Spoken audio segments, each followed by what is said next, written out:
മുഹമ്മദ് വബാരിക് വസല്ലിം ഇന്നക ഹമീദും മജീദ്. സ്നേഹമുള്ള സഹോദരങ്ങളെ, ഞാൻ പറഞ്ഞു വന്നത് ഇവിടെ സംവാദ വിധേയമാക്കപ്പെട്ട രണ്ട് വിഷയങ്ങളിലൊന്ന്, 3 വിഷയങ്ങളുണ്ടായിരുന്നു. അതിൽ പ്രധാനപ്പെട്ട ഒരു വിഷയം നുബുവത്തിനെ കുറിച്ചായിരുന്നു. അതിൽ വന്നിരുന്ന പണ്ഡിതനെ നബി വരാൻ, ഈ ഉമ്മത്തിൽ നബി വരാൻ വിശുദ്ധ ഖുർആന്റെ അടിസ്ഥാനത്തിൽ സാധ്യതയുണ്ട് എന്ന അഭിപ്രായമുണ്ടായിരുന്നു എന്നാണ് ഞാൻ പറഞ്ഞത്. അത് അദ്ദേഹം എഴുതിയിട്ടുള്ള പ്രവാചകത്വ പരിസമാപ്തി എന്ന ഗ്രന്ഥത്തിൽ അദ്ദേഹം പറഞ്ഞ വാക്ക് എഴുതിയിട്ടുള്ള വരികളാണ് ഞാൻ വായിച്ചു വന്നിരുന്നത്. അപ്പോഴാണ് ബാങ്ക് കൊടുത്തത്. ഗ്രന്ഥകാരൻ പറഞ്ഞത് അത്രയും സമ്മതിച്ചാൽ പോലും മുഹമ്മദ് നബി സല്ലല്ലാഹു അലൈഹി വസല്ലമയ്ക്ക് ശേഷവും പ്രവാചക നിയോഗമുണ്ടാവുമെന്ന് ഈ ആയത്ത് തെളിയിക്കുന്നില്ല. കവിഞ്ഞാൽ പറയാവുന്നത് നബി സല്ലല്ലാഹു അലൈഹി വസല്ലമയ്ക്ക് കൂടി കരാർ ബാധകമാണെന്ന് മാത്രമാണ്. നബിക്ക് ശേഷവും പ്രവാചക നിയോഗത്തിന് സാധ്യതയുണ്ടെന്നും പറയാം. സാധ്യതയും സംഭവ്യതയും രണ്ടും രണ്ട് കാര്യമാണ്. സാധ്യതയുള്ളതെല്ലാം സംഭവിക്കണമെന്നില്ല. ഇംകാനി ബഹസ് എന്ന് പറയും, സംഭവ്യതയെക്കുറിച്ചുള്ള ഒരു ലോജിക്കൽ ചർച്ചയാണ് അദ്ദേഹം ചെയ്യുന്നത്. കവിഞ്ഞാൽ പറയാവുന്നത് ഞാൻ നേരത്തെ ഓതിക്കേൾപ്പിച്ച സൂറത്തുൽ അഹ്സാബിലെ കരാറ് മുഹമ്മദ് മുസ്തഫ സല്ലല്ലാഹു അലൈഹി വസല്ലമയ്ക്ക് ബാധകമാണ്. ആ കരാറിൽ നബി വരാനുള്ള സാധ്യതയുണ്ടെന്ന് പറയാം. പക്ഷേ അദ്ദേഹത്തിൻ്റെ അടുത്ത വിശദീകരണം സംഭവ്യതയും എല്ലാ സംഭവ്യതയും സംഭവിക്കണമെന്നില്ല. അത് ശരിയാണ്, ലോജിക്കൽ വളരെ ക്ലിയറാണ്. സംഭവിക്കണമെന്നില്ല. സംഭവ്യതകൾ സംഭവിക്കുകയില്ല എന്നുമില്ല. 50% സംഭവിക്കാൻ സാധ്യതയുണ്ടെങ്കിൽ 50% സംഭവിക്കാതിരിക്കാനും സാധ്യതയുണ്ട്. പക്ഷേ നമ്മുടെ വിവരക്കേടിന് കൊമ്പ് മുളക്കുക എന്ന് പറഞ്ഞതുപോലെ ഇത് പറഞ്ഞത് അള്ളയാണെന്നുള്ള വിവരം നമ്മൾ എന്തിനാ മറക്കുന്നത്? സംഭവിക്കാനേ സാധ്യതയില്ലാത്തൊരു കാര്യം അള്ളാഹു എന്തിനീ കരാർ വാങ്ങുന്നു? മുഹമ്മദ് മുസ്തഫ സല്ലല്ലാഹു അലൈഹി വസല്ലമയുടെ ഉമ്മത്തിൽ ഒരു ദൂതൻ വരാനില്ലെങ്കിൽ ലമാ ആതൈതുകും മിൻ കിതാബിൻ വഹിക്മത്തിൻ സുമ്മ ജാഅകും റസൂലും മുസദ്ദിഖുൽ ലിമാ മഅകും ലതുഅ്മിനന്ന ബിഹി വലതൻസുറന്ന. നിങ്ങൾക്ക് കിതാബും ഗ്രന്ഥവും നൽകിയതിനു ശേഷം നിങ്ങളുടെ കൂടെയുള്ളതിനെ സാക്ഷ്യപ്പെടുത്തിക്കൊണ്ടൊരു ദൂതൻ വരുന്നതായാൽ നിങ്ങൾ അദ്ദേഹത്തിൽ നിശ്ചയമായും വിശ്വസിക്കുകയും നിങ്ങൾ അദ്ദേഹത്തെ നിശ്ചയമായും സഹായിക്കുകയും ചെയ്യണമെന്ന് അള്ളാഹു കരാറ് വാങ്ങുന്നു എല്ലാ പ്രവാചകന്മാരിൽ നിന്നും. ആ കരാറ് മുഹമ്മദ് മുസ്തഫ സല്ലല്ലാഹു അലൈഹി വസല്ലമയ്ക്ക് ബാധകമാണ് എന്നും പറയാമെന്ന് പണ്ഡിതനായ എൻ ഇബ്രാഹിം സാഹിബ് സമ്മതിക്കുന്നു. അതിനുശേഷം അദ്ദേഹത്തിന്റെ ഒരു വാദമാണ് സംഭവിക്കാതിരിക്കാനും സാധ്യതയുണ്ട്, സംഭവിക്കാനും സാധ്യതയുണ്ട്. മുഹമ്മദ് നബിയുടെ ഉമ്മത്തിലുള്ള ഖത്തമുൻ നുബുവത്തിന് അവർ കൊടുക്കുന്ന വിവക്ഷ ഒരു വിധത്തിലും പ്രവാചകൻ വരാൻ പാടില്ല എന്നുള്ളത് റിസാലത്തിലുള്ള വിശ്വാസത്തിന്റെ ഭാഗമാണെന്നും അടിസ്ഥാനപരമായ ഇസ്ലാമിലെ വിശ്വാസമാണെന്നും വാദിക്കുന്ന വ്യക്തി അള്ളാഹു മനുഷ്യനെ വസുവാസിലാക്കാൻ സാധ്യത ഉള്ള ഒരു കാര്യം ഇതിലെടുത്ത് പറയേണ്ട ആവശ്യം എന്താണ്? ഒരു സാധ്യതയും ഇല്ല എന്നല്ലേ പറയേണ്ടത്? പിന്നെ സംഭവ്യതയുള്ള ആ കരാറ് മുഹമ്മദ് മുസ്തഫ സല്ലല്ലാഹു അലൈഹി വസല്ലമയിൽ നിന്ന് എന്തിനു വാങ്ങണം? ഈ കാര്യമാണ് അദ്ദേഹത്തിന് മുമ്പാകെ വെച്ചത്. അദ്ദേഹം ഞാനത് വായിക്കാനേ പോയില്ല. ഞാൻ മനഃപൂർവ്വം അതങ്ങനെ പറഞ്ഞിട്ടുണ്ട് എന്ന് മാത്രം പറഞ്ഞു വിട്ടപ്പോൾ ആ പുസ്തകം വേണമെന്ന് പറഞ്ഞു. ഞാൻ തന്നെയാണ് പുസ്തകം കൊടുത്ത് അദ്ദേഹം വായിക്കുകയും ചെയ്തു. അതിന് മറ്റൊരു വിശദീകരണത്തിന് സമയമില്ലാത്തത് കൊണ്ടും സമയത്തെ മറ്റേതെങ്കിലും കാര്യങ്ങളിലേക്ക് ഉപയോഗിക്കാം എന്നതുകൊണ്ടും ഞാൻ അവിടെ വിശദീകരണത്തിനും മുതിർന്നിട്ടുണ്ടായിരുന്നില്ല. കാരണം അത് കേട്ടവർക്ക് പുസ്തകം വായിച്ചാൽ മനസ്സിലാവുന്ന കാര്യമാണ്. ഞാൻ അവിടെ പറഞ്ഞു വന്നത് ഖത്തമുൻ നുബുവത്ത് എന്ന വിഷയമാണ് ആദ്യം അവതരിപ്പിച്ചതെങ്കിൽ, അതായത് മുഹമ്മദ് നബി സല്ലല്ലാഹു അലൈഹി വസല്ലം ഉമ്മത്തിൽ ഒരു പ്രവാചകൻ വരാനുണ്ടോ എന്ന വിഷയമാണ് അവതരിപ്പിച്ചതെങ്കിൽ, ഖാത്തമൻ നബീൻ എന്ന ആയത്തെ സൂറത്തുൽ അഹ്സാബിലെ 41-ാമത്തെ വചനമാണ്. 33-ാമത്തെ സൂറത്തിലെ അധ്യായത്തിലെ 41-ാമത്തെ വചനമാണ്.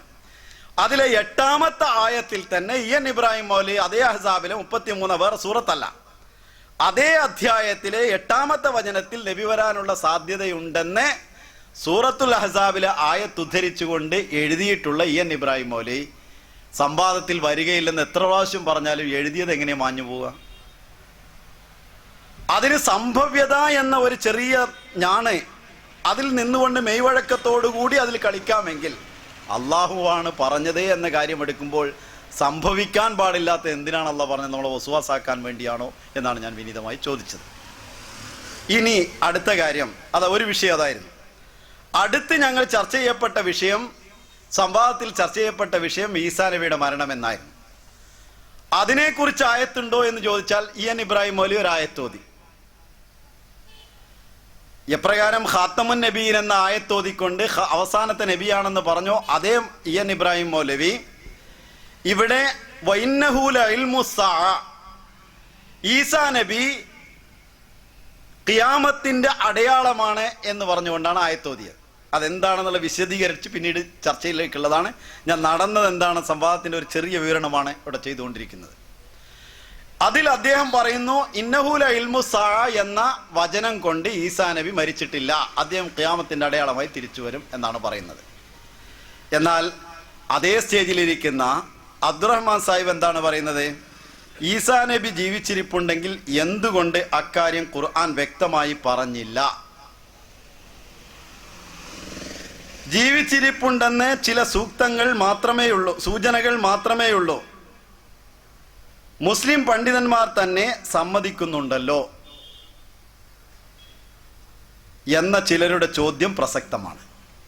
അപ്പൊ ജീവിച്ചിരിപ്പുണ്ടെങ്കിൽ അതെന്തുകൊണ്ട് വ്യക്തമായി ഖുർആൻ പറഞ്ഞില്ല?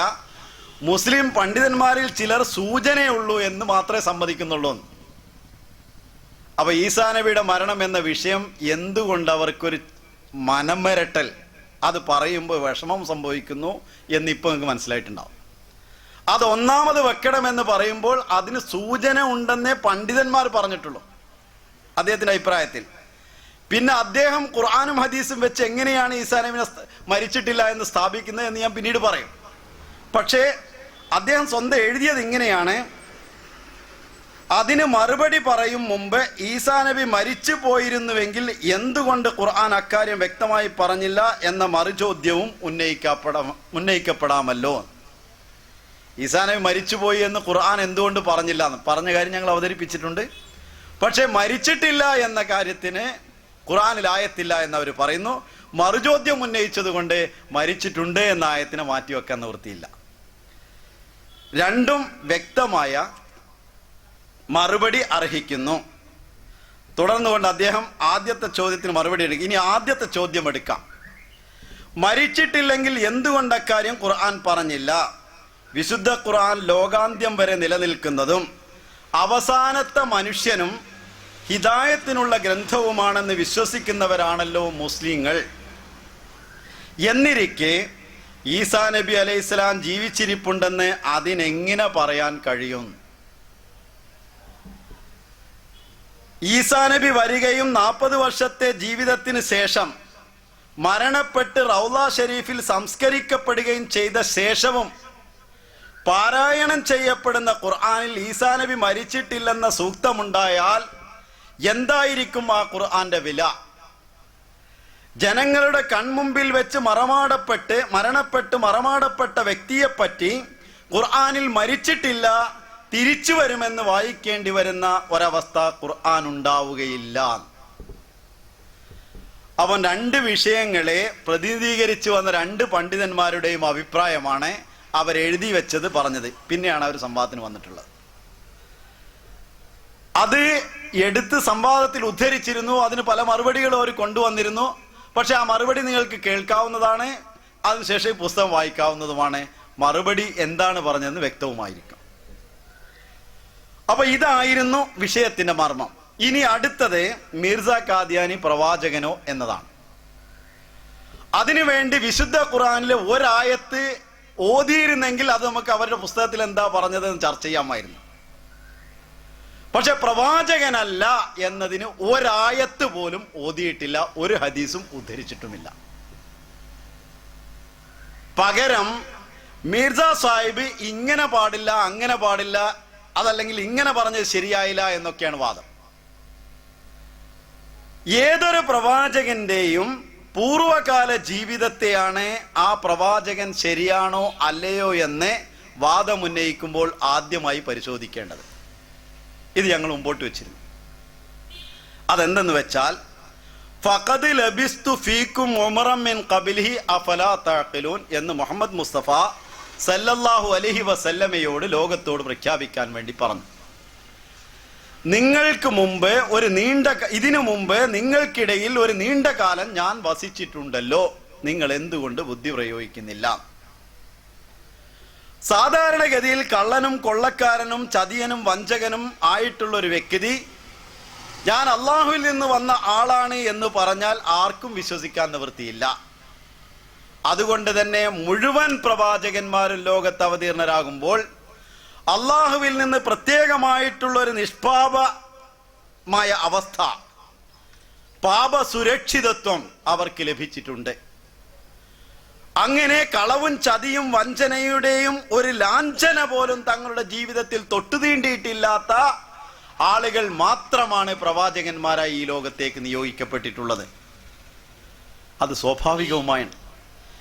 ജീവിതത്തിൽ ഒരു കളവും പറയാത്ത ഒരു വ്യക്തി ഈ മനുഷ്യരെ മുഴുവൻ തൻ്റെ തൻ്റെ ശത്രുക്കളാക്കി മാറ്റുന്നതിന് വേണ്ടി മാത്രം, വേറെ എന്തിനാണ് നബിയാണെന്ന് പറയുന്നത്? ഏതെങ്കിലും ഒരാൾ പ്രവാചകനാണെന്ന് പറഞ്ഞാൽ പൂമാലയിട്ട് സ്വീകരിച്ച് അദ്ദേഹത്തിന് ഒരു ജീപ്പിൽ ഘോഷയാത്ര നടത്തിയിട്ടുണ്ടോ? ഏതൊരാളും അള്ളാഹുവിൽ നിന്ന് നിയോഗിക്കപ്പെട്ട ആളാണെന്ന് പറയുമ്പോൾ അദ്ദേഹത്തിന്റെ ഇഷ്ടജനങ്ങളും അദ്ദേഹത്തിന്റെ ബന്ധുമിത്രാദികളും അദ്ദേഹത്തിന്റെ കൂടെയുള്ള ആളുകളും അദ്ദേഹത്തിന്റെ ശത്രുക്കളായിട്ടാണ് മാറുന്നത്. വളരെ വിരലിലെണ്ണാവുന്ന ചില ആളുകൾ മാത്രമാണ് അവരിൽ വിശ്വസിക്കുന്നത്. അതും മൂസാ നബി അലൈഹി സ്വലാമിനോട് ഫിർഔൻ പറഞ്ഞത്, ഞങ്ങളിൽ ഏറ്റവും നികൃഷ്ടരും ഏറ്റവും നിന്ദ്യരുമായിട്ടുള്ള വളരെയധികം ഞങ്ങളുടെ കണ്ണിൽ പുച്ഛമായി കാണുന്ന ആളുകളല്ലേ നിന്നിൽ വിശ്വസിച്ചതെന്നാണ്.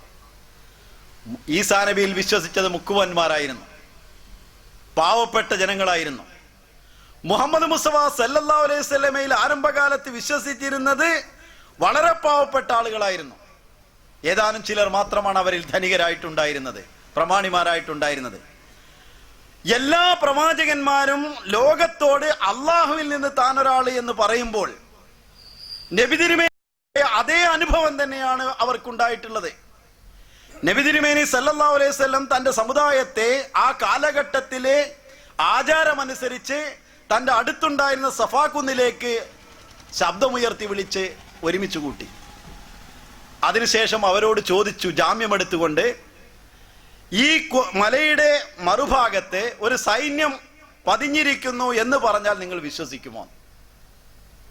അവർ പറഞ്ഞു, വിശ്വസിക്കും, കാരണങ്ങളില്ലെങ്കിലും. ഞങ്ങളുടെ ആടുമേക്കുന്ന ആട്ടിടയന്മാർ ഈ വഴി പോയിട്ടുണ്ട്, അവിടെ ഒരു സൈന്യത്തെ കണ്ടാൽ അവർ ഇവിടെ വിവരം തരും. കൂടാതെ ഞങ്ങൾ ഇവിടെ നിന്ന് താഴോട്ട് നോക്കിയാൽ അവരെ ഞങ്ങൾക്ക് കാണാവുന്നതാണ്. മറ്റൊന്ന്, മക്ക പുണ്യനഗരമായതുകൊണ്ട് അതിനെതിരിൽ പട നീക്കുന്ന ഒരാളും ഇപ്പൊ ഈ സമീപത്ത് എവിടെയുമില്ല.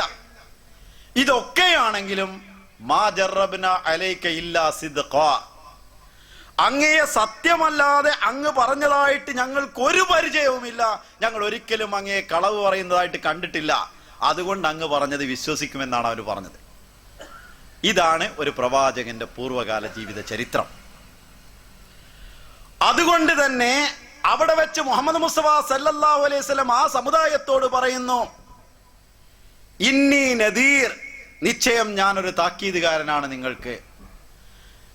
അള്ളാഹുവിന്റെ ശിക്ഷയെയും രക്ഷയെയും കുറിച്ച് നിങ്ങൾക്ക് താക്കീത് നൽകുന്നതിന് വേണ്ടിയും സുവിശേഷം നൽകുന്നതിന് വേണ്ടി ഞാൻ അയക്കപ്പെട്ടിരിക്കുന്നുവെന്ന്. അപ്പോൾ അദ്ദേഹത്തെ ഏറ്റവും അടുത്ത് പരിചയമുള്ള തന്റെ പിതൃനായിരുന്ന അബൂലഹബ് എന്താണ് പറഞ്ഞതെന്നറിയുമോ? തബ്ബല്ലക അലിഹാദ ജമാഅതന, നശിച്ചുപോ, ഇതിനാണോ നീ ഞങ്ങളിവിടെ ഒരുമിച്ച് കൂട്ടിയത് എന്ന് പറഞ്ഞ് ഇറങ്ങിപ്പോവാണ് ചെയ്തത്. അദ്ദേഹം പറഞ്ഞു, അവർ പറഞ്ഞു, ഇൻഹുവ ഇല്ലാ സാഹിറുൻ ഔ കദ്ദാബ്, ഇൻഹുവ ഇല്ലാ സാഹിറുൻ, അവർ ഒരു ജാലവിദ്യക്കാരനാണ്, മന്ത്രവാദിയാണ്, അല്ലെങ്കിൽ പെരും കള്ളനാണ്. അപ്പൊ എന്താണ് മനസ്സിലായത്? പൂർവകാലം വിശുദ്ധമാണെങ്കിലും പ്രവാചകൻ എന്ന് വാദിക്കുമ്പോൾ കള്ളൻ എന്ന് ജനം പറയും.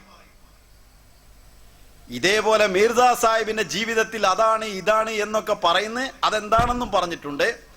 പക്ഷെ അങ്ങനെ പറയുന്ന ആളുകൾ അദ്ദേഹത്തിന്റെ പൂർവകാല ജീവിതത്തിലെ 1882 അദ്ദേഹം തനിക്കുണ്ടായ ഇൽഹാമുകളും വെളിപാടുകളും ലോകത്തിന്റെ മുമ്പാകെ വെച്ചിട്ടുണ്ട് ബറാഹിന അഹമ്മദിയ എന്ന ഗ്രന്ഥത്തിൽ. അതിനു മുമ്പുള്ള അദ്ദേഹത്തിന്റെ ജീവിതത്തിൽ 1835 ജനിച്ച ആളാണ്. ഏകദേശം 37ഓളം ഏകദേശം 40 കൊല്ലത്തിന്റെ കാലഘട്ടം വരെ അവരുടെ ഇടയിൽ ജീവിച്ചിരുന്ന അദ്ദേഹം തന്റെ തെദിക്റത്തു ഷഹാദത്തൈൻ അയ്യാമു സുൽഹി എന്ന ഗ്രന്ഥങ്ങളിലൂടെ ലോകത്തോട് പറഞ്ഞു, എന്റെ പൂർവകാല ജീവിതത്തിലെ ദഗ, ഏതെങ്കിലും ഒരു വഞ്ചന, അതല്ലെങ്കിൽ ജൂട്ട് യാ ഇഫ്തിറ, ഏതെങ്കിലും ഒരു കറ്റുകെട്ട്, അല്ലാതെങ്കിൽ ഒരു വ്യാജം എന്റെ ജീവിതത്തിൽ നിങ്ങൾക്ക് പൂർവകാല ജീവിതത്തിൽ നിന്ന് എടുത്തു കാണിക്കുവാൻ സാധിക്കുമോ? അവർക്ക് 500 രൂപ ആ കാലഘട്ടത്തിൽ ഇനാം നൽകാമെന്ന് അദ്ദേഹം പ്രഖ്യാപിച്ചു.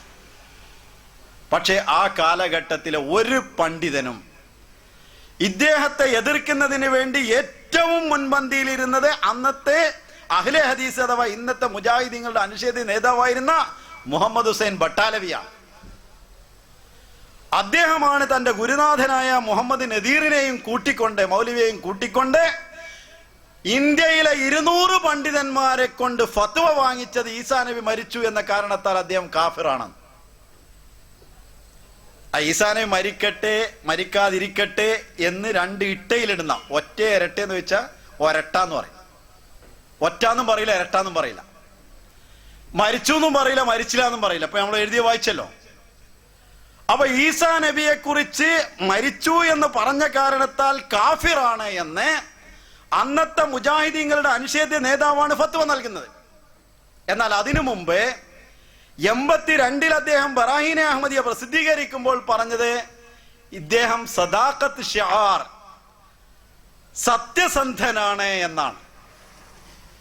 അദ്ദേഹം ഇസ്ലാമിന് ചെയ്തിട്ടുള്ള സേവനം 1400 സംവത്സരങ്ങളിൽ വേറെ ആരും ചെയ്തിട്ടില്ല എന്നാണ് പറഞ്ഞത്. അദ്ദേഹം എല്ലാവിധത്തിലും വിശ്വസ്തനാണ് എന്നാണ് പറഞ്ഞത്. അതേ ആള് തന്നെ ഇദ്ദേഹം കാഫിറാണെന്നും പറഞ്ഞു. തനിക്കുണ്ടായിരുന്ന വ്യഥ ഇദ്ദേഹത്തെ കുറിച്ച് നന്നായി എഴുതിയതിലുണ്ടായിരുന്ന ബറാഹിനെ അഹമ്മദിയെ എഴുതിയപ്പോൾ തന്റെ ഇഷാത്ത് സുന്ന എന്ന പത്രത്തിൽ അദ്ദേഹം അതിനെക്കുറിച്ച് റിവ്യൂ എഴുതിയതിലാണ് അദ്ദേഹം സത്യസന്ധൻ എന്ന് പറഞ്ഞത്. അതിലുണ്ടായിരുന്ന വ്യഥയെ കുറിച്ച് അദ്ദേഹം പറയുകയാണ്, മേഹി ഉസ്കോ ഉഠായത്താർ മേഹി ഉസ്കോ ഗിറാദുങ്ക, ഞാൻ തന്നെയാണ് അയാളെ പൊക്കിയെടുത്തത്, ഞാൻ തന്നെ അയാളെ വീഴ്ത്തുകയും ചെയ്യുമെന്ന്. അപ്പോൾ പറഞ്ഞു വന്നത് പ്രവാചകന്മാരുടെ പൂർവകാല ജീവിതത്തെ എതിരാളികൾ വരെ സത്യസന്ധമായ ജീവിതമാണെന്ന് പറയുകയും പിൽക്കാല ജീവിതത്തിൽ അദ്ദേഹത്തെ കളവാണ് എന്ന് പറയുകയും ചെയ്യുക എന്നുള്ളത് മുഹമ്മദ് മുസ്തഫ സല്ലല്ലാഹു അലൈഹി വസല്ലം അടക്കമുള്ള എല്ലാ പ്രവാചകന്മാരുടെയും പൂർവകാല ജീവിതമാണ്. ഞങ്ങളുടെ ആശ, ഞങ്ങളുടെ പ്രതീക്ഷയായിരുന്നു നീ എന്ന് ശുഐബ് അലൈഹി ഇസ്ലാമിനെ കുറിച്ച് ആ കാലഘട്ടത്തിലുള്ള ജനം പറഞ്ഞു. മറിയമിനെ നോക്കിക്കൊണ്ട് നീ എത്ര നല്ല ആളായിരുന്നു എന്ന് പറഞ്ഞു. ഒരാളെ കുറിച്ചും അള്ളാഹുവിന്റെ വരിഷ്ഠ ദാസന്മാരെ കുറിച്ച് പൂർവ്വകാലത്ത് ആർക്കും എതിരഭിപ്രായം ഉണ്ടാവുകയില്ല. അള്ളാഹു തന്നോട് ഇൽഹാമും വഹിയുമുണ്ട് എന്ന് പറയുമ്പോഴാണ്, അത് ലോകത്തെ അവരെ സൽപന്ഥാവിലൂടെ നയിക്കാൻ പോകുമ്പോഴാണ് കള്ളൻ എന്ന് പറയാറുള്ളത്. ഞങ്ങൾ അവരോട് പറഞ്ഞത് ഈ ആയത്തിനെ എങ്ങനെയാണ് നിങ്ങൾക്ക് ഖണ്ഡിക്കാൻ സാധിക്കാന്ന. അതിന് പകരം ഒരു ആയത്തോതിയിട്ട് അല്ല അങ്ങനെ ആണെങ്കിലും പറ്റും എന്നോദണം. അല്ലെങ്കിൽ സദാഖത്ത് സത്യസാക്ഷ്യം എന്ന വിഷയത്തിൽ, മിർസ ഖാദിയാനി പ്രവാചകനോ എന്ന വിഷയത്തിൽ ഒരായത്തെങ്കിലും ഖുർആനിൽ നിന്ന് ഓതാൻ ഇന്ന കാരണത്താൽ അല്ല എന്ന് പറയാൻ നിവൃത്തി ഉണ്ടായില്ല. അതേ സമയത്ത് മറ്റു 2 ആയത്തുകൾ ഓതിയെങ്കിൽ അങ്ങനെ ആയത്ത് ഉണ്ടാവാൻ പാടില്ല എന്ന് ഗ്രന്ഥത്തിൽ എഴുതുകയും ചെയ്തു. ഇപ്പൊ സംവാദത്തിന്റെ അകത്ത് നിങ്ങൾക്ക് മനസ്സിലായി കാണുമല്ലോ. ഇങ്ങനെയുള്ള ഒരു സാഹചര്യത്തിൽ പിന്നീട് എന്താണ് ഇവർ ചെയ്യാറുള്ളത് എന്നാണ് ഇനി പറയാൻ പോകുന്നത്.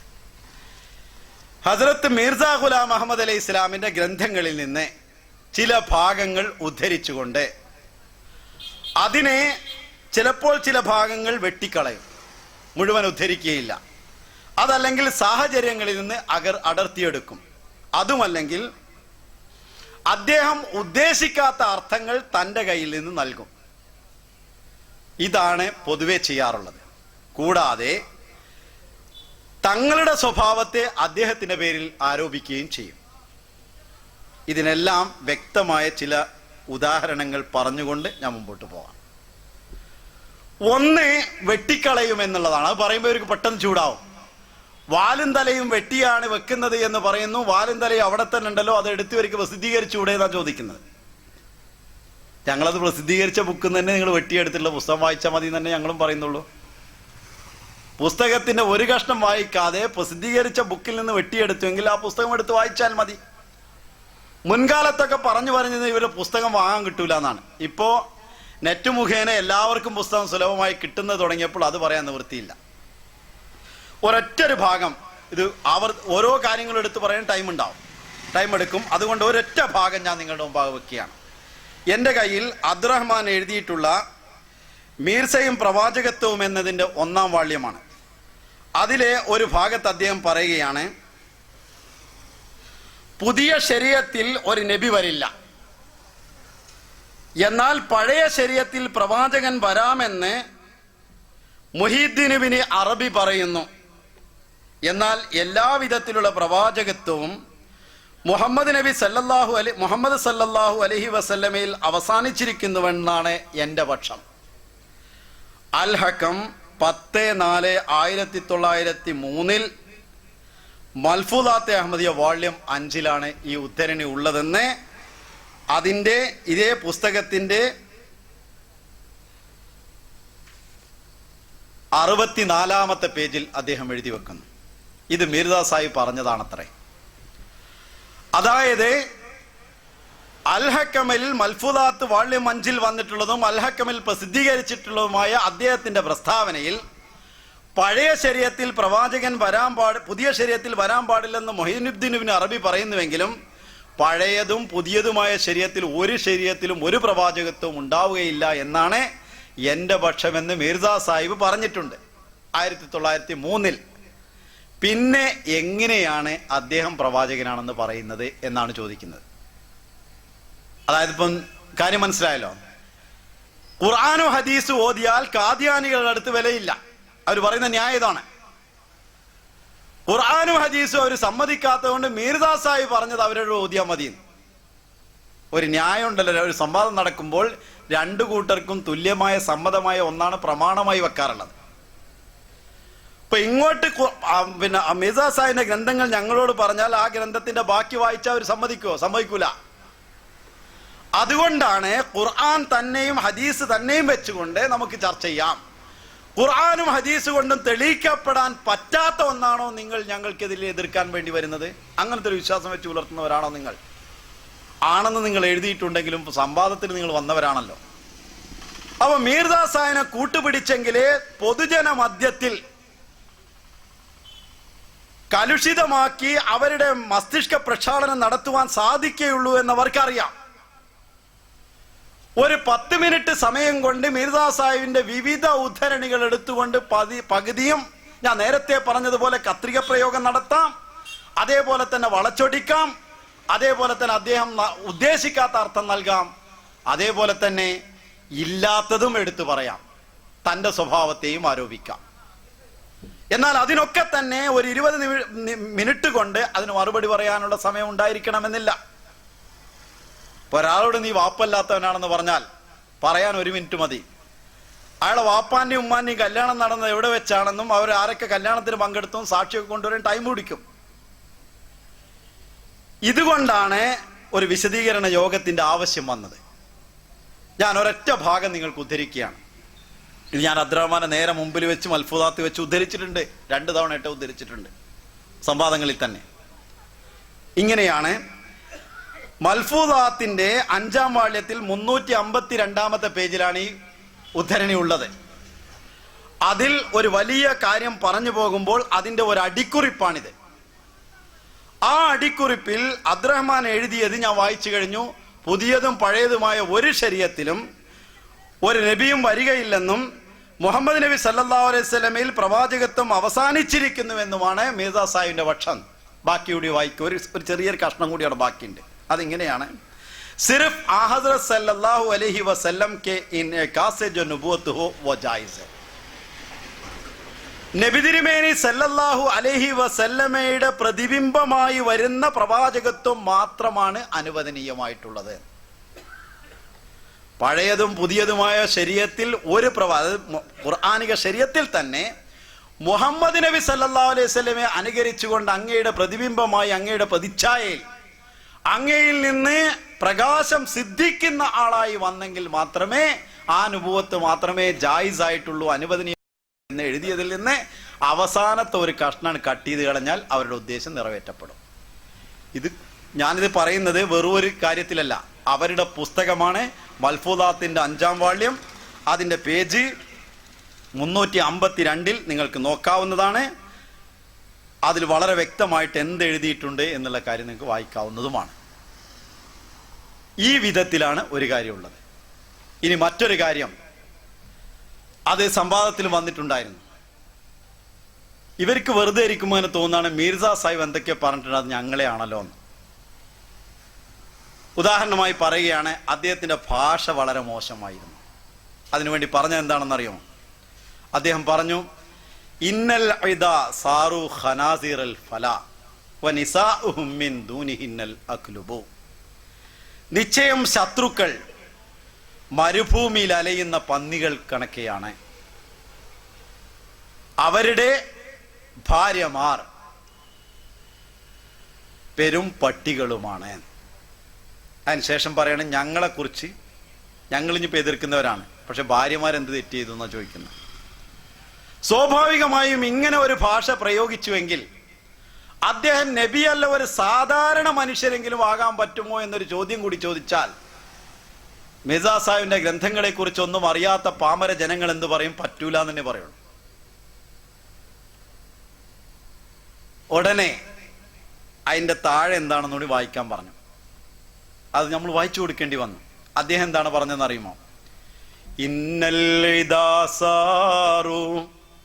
ഖനാസീറൽ ഫലാ വനിസാഉഹും മിൻ ദൂനിഹിന്നൽ അക്ലുബു.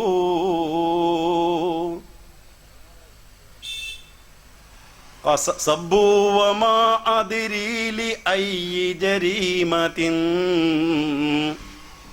സബ്ബു അനഇസിൽ ഹിബ്ബ ഔ നതജന്നബു.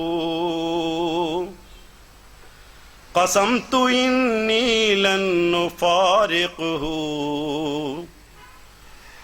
വലൗ മസ്സഖത് ഉസൂദുൻ ജുസ്സതി ഔ അദ്ഉബു.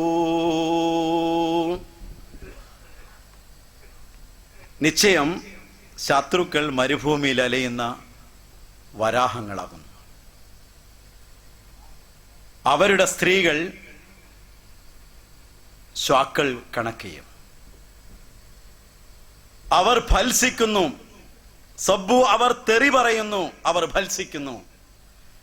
വമാ അദിരീലി അയ്യി ജരീമത്തിൻ എനിക്കറിയയില്ല എന്താണ് അതിന്റെ കുറ്റമെന്ന്. അദ്ദേഹത്തിന് എന്ത് കുറ്റം കണ്ടുകൊണ്ടാണ് അവർ പറയുന്നത് എന്ന്. ഖസംതു ഇന്നി ലൻ ഉഫാരിഖുഹു വലൗ മസ്സഖതു ഉസൂദുൻ ജുസ്സതി ഔ അദ്ഉബു. കരടികൾ എന്നെ കടിച്ചു കീറിയാലും സിംഹങ്ങൾ എന്നെ പിച്ചി ചീന്തിയാലും എന്റെ മഹബൂബായ മുഹമ്മദ് മുസ്തഫ സല്ലല്ലാഹു അലൈഹി വസല്ലമയെ ഒരിക്കലും ഞാൻ വിട്ടുകൊടുക്കുകയില്ല, അങ്ങയിൽ നിന്ന് വേർപെരുകയില്ല എന്ന് അള്ളാഹുവിനെ പിടിച്ച് സത്യം ചെയ്തു പറയുന്നു. അപ്പോൾ സ്വാഭാവികമായും ഇവർ മുഹമ്മദ് മുസ്തഫ സല്ലല്ലാഹു അലൈഹി വസല്ലമയെ തെറി പറയുന്നവരാണെങ്കിൽ, ഒരു കാരണവും ഇല്ലാതെ തെറി പറയുന്നവരാണെങ്കിൽ അവർക്കത് പറയാവുന്നതാണ് ഇത് ഞങ്ങളെ കുറിച്ചാണ്. പിന്നെ ആരാണ് തെറി പറഞ്ഞതെന്നുള്ള മുഹമ്മദ് മുസ്തഫ സല്ലല്ലാഹു അലൈഹി വസല്ലമയുടെ ഉമ്മത്തിൽ പിറക്കുകയും മുസ്ലിം പള്ളികളിലും മദ്രസകളിലും പഠിക്കുകയും മുസ്ലിം പണ്ഡിതന്മാരായി പ്രവർത്തിക്കുകയും ചെയ്തതിന് ശേഷം ക്രിസ്ത്യാനിയായി മാറി മുഹമ്മദ് മുസ്തഫ സല്ലല്ലാഹു അലൈഹി വസല്ലമയെയും അങ്ങയുടെ സഹധർമ്മിണിമാരെയും പരസ്യമായി തെറി വിളിക്കുകയും തെറി എഴുതി പ്രചരിപ്പിക്കുകയും ചെയ്തിരുന്ന പക്ഷപാതക ചിന്താഗതിക്കാരായിരുന്ന ഒരു വിഭാഗം പണ്ഡിതന്മാരെയാണ് അദ്ദേഹം സംബോധന ചെയ്തത്. നജ്മുൽ ഹുദ എന്ന ഗ്രന്ഥത്തിന്റെ തുടക്കത്തിൽ തന്നെ അദ്ദേഹം പറഞ്ഞു, എൻ്റെ ഈ വാക്കുകൾ സാലിഹീങ്ങളായിട്ടുള്ള ക്രിസ്ത്യൻ പണ്ഡിതന്മാരെ കുറിച്ചല്ല, അതായത് നല്ലവരായിട്ടുള്ള പണ്ഡിതന്മാരെ കുറിച്ചല്ല, മറിച്ച് നബി തിരുമേനിയെ കുറിച്ച് അവർ പറയുന്നത് അവരുടെ തന്നെ സ്വഭാവമാണ് എന്ന് വെളിപ്പെടുത്തുന്നതിന് വേണ്ടിയാണ് ഞാനിത് പറയുന്നത്. അത് തെറിയല്ല, ഇൽഹാറെ വാക്യ, അവരുടെ നിജസ്ഥിതിയാണ് ഇവിടെ വിശദീകരിച്ചിട്ടുള്ളത് എന്നാണ് പറയുന്നത്. നിജസ്ഥിതി എന്ന് പറയുമ്പോൾ മരുഭൂമിയിൽ പന്നി അലയുന്നത് പന്നിക്ക് ഭക്ഷണം കിട്ടാനുള്ള വഴിയല്ല. പന്നിക്ക് വേണ്ടത് ഭക്ഷണമാണ്, അത് മരുഭൂമിയിൽ നിന്ന് കിട്ടുകയില്ല. അതേപോലെ മുഹമ്മദ് മുസ്തഫ സല്ലല്ലാഹു അലൈഹി വസല്ലമയുടെ തോട്ടത്തിൽ നിങ്ങൾ വിചാരിച്ച കനികൾ, അഥവാ നിങ്ങൾ കനികളെന്ന് കരുതുന്ന കെട്ടപഴങ്ങളൊന്നും തന്നെയില്ല. അതേപോലെ അവരുടെ പിന്നാലെ നടക്കുന്ന, ജീവിതം അർപ്പണം ചെയ്തു എന്ന് വാദിച്ചുകൊണ്ട് നടക്കുന്ന അവരുടെ സ്ത്രീകൾ എന്നാണ് പറഞ്ഞത്. വനിസാഉഹും, അവരുടെ സ്ത്രീകൾ, തെറി പറയുന്ന ആളുകളുടെ സ്ത്രീകൾ. അതിന് ഭാര്യ എന്ന അർത്ഥമല്ല. ഞാൻ അവരോട് പറഞ്ഞു, സൂറത്തു നിസാ എന്ന് പറഞ്ഞാൽ ഭാര്യ എന്നാണ് അർത്ഥം. ഭാര്യ എന്ന അധ്യായമാണോ? നിസായി എന്ന് അറബിയിൽ പറയുന്ന സ്ത്രീകൾ എന്നേ അർത്ഥമുള്ളൂ. അവരുമായിട്ട് യോജിച്ച് പ്രവർത്തിച്ചുകൊണ്ട് അവരുടെ പിന്നാലെ നടക്കുന്ന സ്ത്രീകളെ കുറിച്ച് എന്ത് പറഞ്ഞു? അവർ വാലാട്ടി നടക്കുന്ന ശാക്കളെ പോലെയാണ്. അല്ലാതെ വേറെ എന്താണ് പറയേണ്ടത്? ഇത് വിശുദ്ധ ഖുർആൻ നമ്മെ പഠിപ്പിച്ച ഒരു സുന്നത്താണ്. മൂസാ നബി അലൈഹി ഇസ്ലാമിന്റെ കാലഘട്ടത്തിൽ ഉണ്ടായിരുന്ന ഒരു ശത്രുവെ കുറിച്ച്, അദ്ദേഹത്തിന്റെ പേര് ബല്ലം ബാവൂർ എന്ന് തഫ്സീർ ഗ്രന്ഥങ്ങളിൽ എഴുതപ്പെട്ടിരിക്കുന്നു. അദ്ദേഹത്തെ കുറിച്ച് പറഞ്ഞു, മസലുഹു കമസലിൽ കൽബി, അവൻ നായാണ്, നായിനെ പോലെ തന്നെയാണെന്ന്. അവനെ കല്ലെടുത്താലും കുരക്കും, അവനെ നീ കല്ലെടുത്തിട്ടില്ലെങ്കിലും യൽഹസ്, അവൻ കുരക്കുന്നതാണ്. അങ്ങനെ അകാരണമായി ശബ്ദം ഉയർത്തുന്ന, കുരക്കുന്ന ആളുകളെ കുറിച്ച് വിശുദ്ധ ഖുർആൻ പറഞ്ഞ അതേ കാര്യം, മൂസാ നബിയുടെ ശത്രുവിനെ കുറിച്ച് ഖുർആൻ പറഞ്ഞ കാര്യം, മുഹമ്മദ് മുസ്തഫ സല്ലല്ലാഹു അലൈഹി വസല്ലമയുടെ ശത്രുവിനെ കുറിച്ച് അത് ആ മീസാ സാഹിബ് പറഞ്ഞുവെങ്കിൽ അത് ഞങ്ങളെക്കുറിച്ചാണെന്ന് പറയുകയാണെങ്കിൽ, മൂസയുടെ കൂടെ ശത്രുവായിട്ടുള്ള, മുഹമ്മദ് നബിയുടെ കൂടെ ശത്രുവായിട്ടാണ് നിങ്ങൾ വർത്തിക്കുന്നതെങ്കിൽ നിങ്ങൾക്കത് ഭൂഷണമെന്നേ പറയാൻ നിവൃത്തിയുള്ളൂ. അതല്ലാതെ ഞങ്ങൾക്കത് നിഷേധിക്കുവാൻ സാധ്യമല്ല. അപ്പോൾ ഞാൻ പറഞ്ഞു വന്നത്, ഉദ്ദേശിക്കാത്ത കാര്യത്തിലേക്ക് തിരിച്ചു കൊണ്ടുപോവുക എന്നുള്ളതാണ്. ഇനി ഇതേപോലെ ഒരുപാട് കാര്യങ്ങൾ ഇവിടെ എടുത്തു പറയുകയുണ്ടായി. അതിൻ്റെ വിശദമായ കാര്യങ്ങളിലേക്ക് പോകണമെങ്കിൽ അവരുടെ ഗ്രന്ഥങ്ങൾ ഓരോന്നോരോന്ന് എടുത്തുദ്ധരിക്കുകയും അവർ ഇവിടെ പറഞ്ഞിരുന്ന കാര്യങ്ങളെക്കുറിച്ച് പരാമർശിക്കുകയും ചെയ്യേണ്ടതുണ്ട്. ഞാനതിൻ്റെ വിശദവിവരണങ്ങളിലേക്ക് ഇൻഷാ അല്ലാഹ് നാളെ കൂടുതൽ വിശദീകരിച്ച് പറയുന്നതാണ്. ഇന്ന് ഞാൻ ഇതുവരെ പറഞ്ഞ കാര്യങ്ങളുടെ യഥാർത്ഥത്തിൽ എന്താണ് വിശുദ്ധ ഖുർആനും ഹദീസും പറയുന്നത് എന്ന കാര്യം നമുക്കൊന്ന് ചർച്ച ചെയ്യേണ്ടതുണ്ട്. ഇവിടെ സംവാദത്തിന് വന്നിരുന്നത് മുജാഹിദീങ്ങളായിരുന്നു എന്നാണ് ഞാൻ മനസ്സിലാക്കിയിട്ടുള്ളത്. പക്ഷെ അവർ പറഞ്ഞത് ഞങ്ങൾ അഹ്ലുസുന്നത്തി വൽ ജമാഅത്ത് മുസ്ലിങ്ങളാണെന്നാണ്. അഹമ്മദിയ മുസ്ലിം ജമാഅത്തും എല്ലാ മുസ്ലിങ്ങളും ഒരുമിച്ച് ചേർന്നെന്നാണ് പറയുന്നത്. എനിക്ക് അഹ്ലുസുന്നത്തി വൽ ജമാഅത്ത് എന്ന പദം പ്രയോഗിച്ചുകൊണ്ട് അതിൽ നിന്ന് തന്നെ തുടങ്ങണമെന്നാണ് ആഗ്രഹം.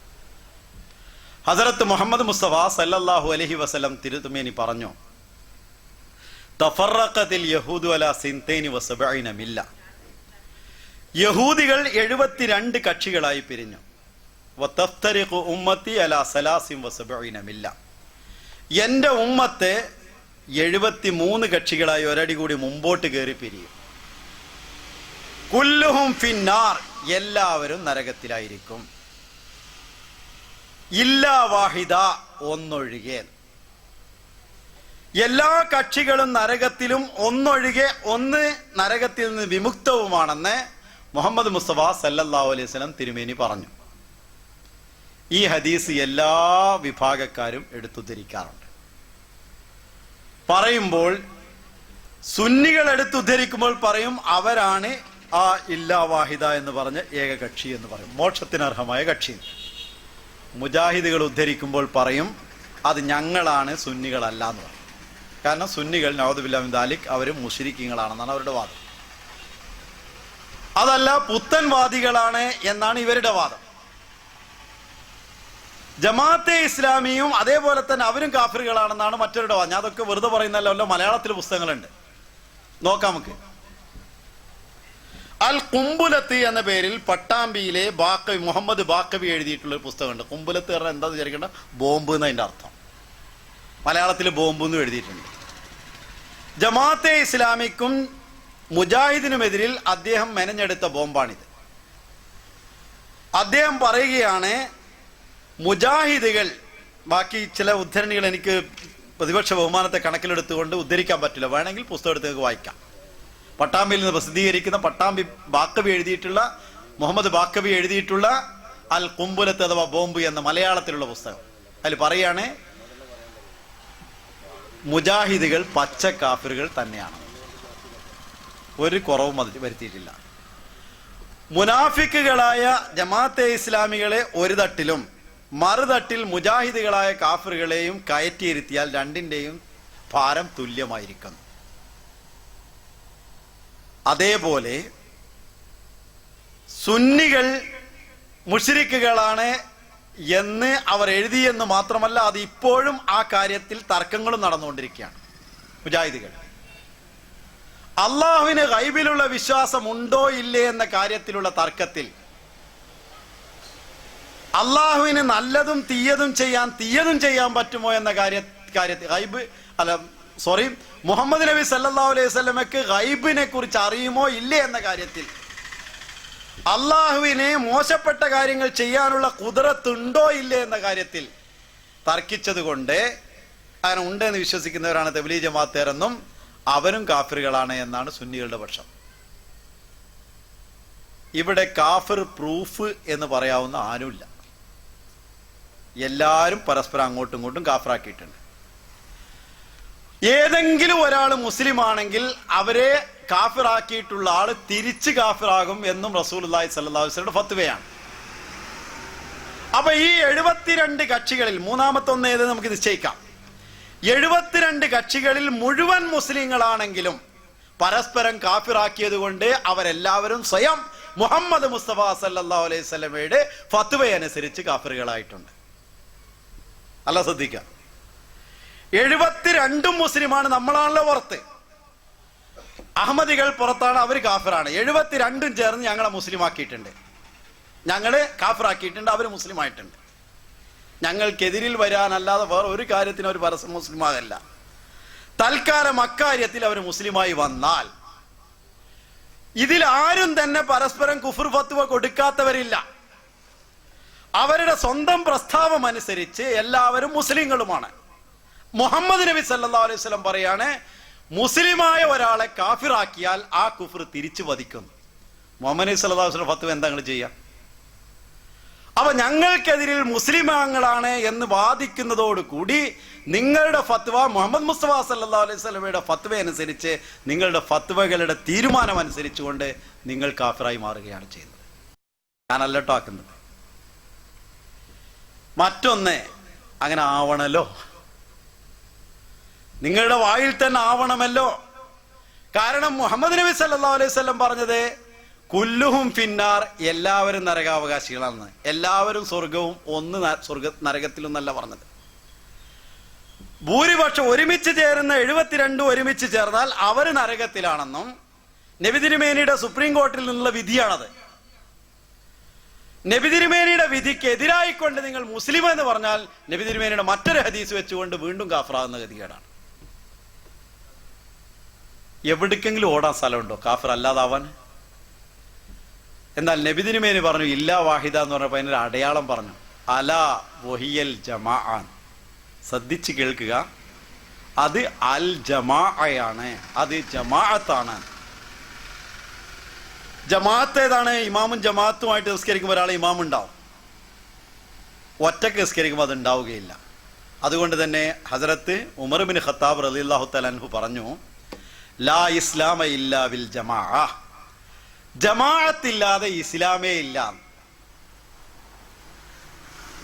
വലാ ജമാഅത ഇല്ലാ ബിൽ ഇമാറ വലാ ഇമാറത ഇല്ലാ ബിൽ ഇതാഅ. ജമാഅത്താകണമെങ്കിൽ അവർക്ക് അമീർ വേണം, അവർക്ക് ആത്മീയ നേതൃത്വം വേണം, അവർക്ക് ഒരു ഇമാമ് വേണം. ആ അമീർ എന്ന് പറഞ്ഞ് തെരഞ്ഞെടുത്താൽ പോരാ, ഇല്ലാ ഇതാഅ, അനിഷേധ്യമായി അനുസരിക്കപ്പെടുകയും ചെയ്യണം. അനിഷേധ്യമായി അനുസരിക്കപ്പെടുന്ന ഒരു ഇമാമില്ലാത്ത ഒരു സംഘം ജമാഅത്തല്ല, അതുകൊണ്ട് തന്നെ അവർ മുസ്ലിം അല്ല എന്ന് ഉമർ ബിൻ ഖത്താബ് റളിയല്ലാഹു തആല അൻഹുവിന്റെ ഫത്വയും ജമാഅത്തെ ഇസ്ലാമിക്കാർ തന്നെയാണ് പ്രസിദ്ധീകരിച്ചിട്ടുള്ളത്, മലയാളത്തിൽ പ്രസിദ്ധീകരിച്ചിട്ടുണ്ട്.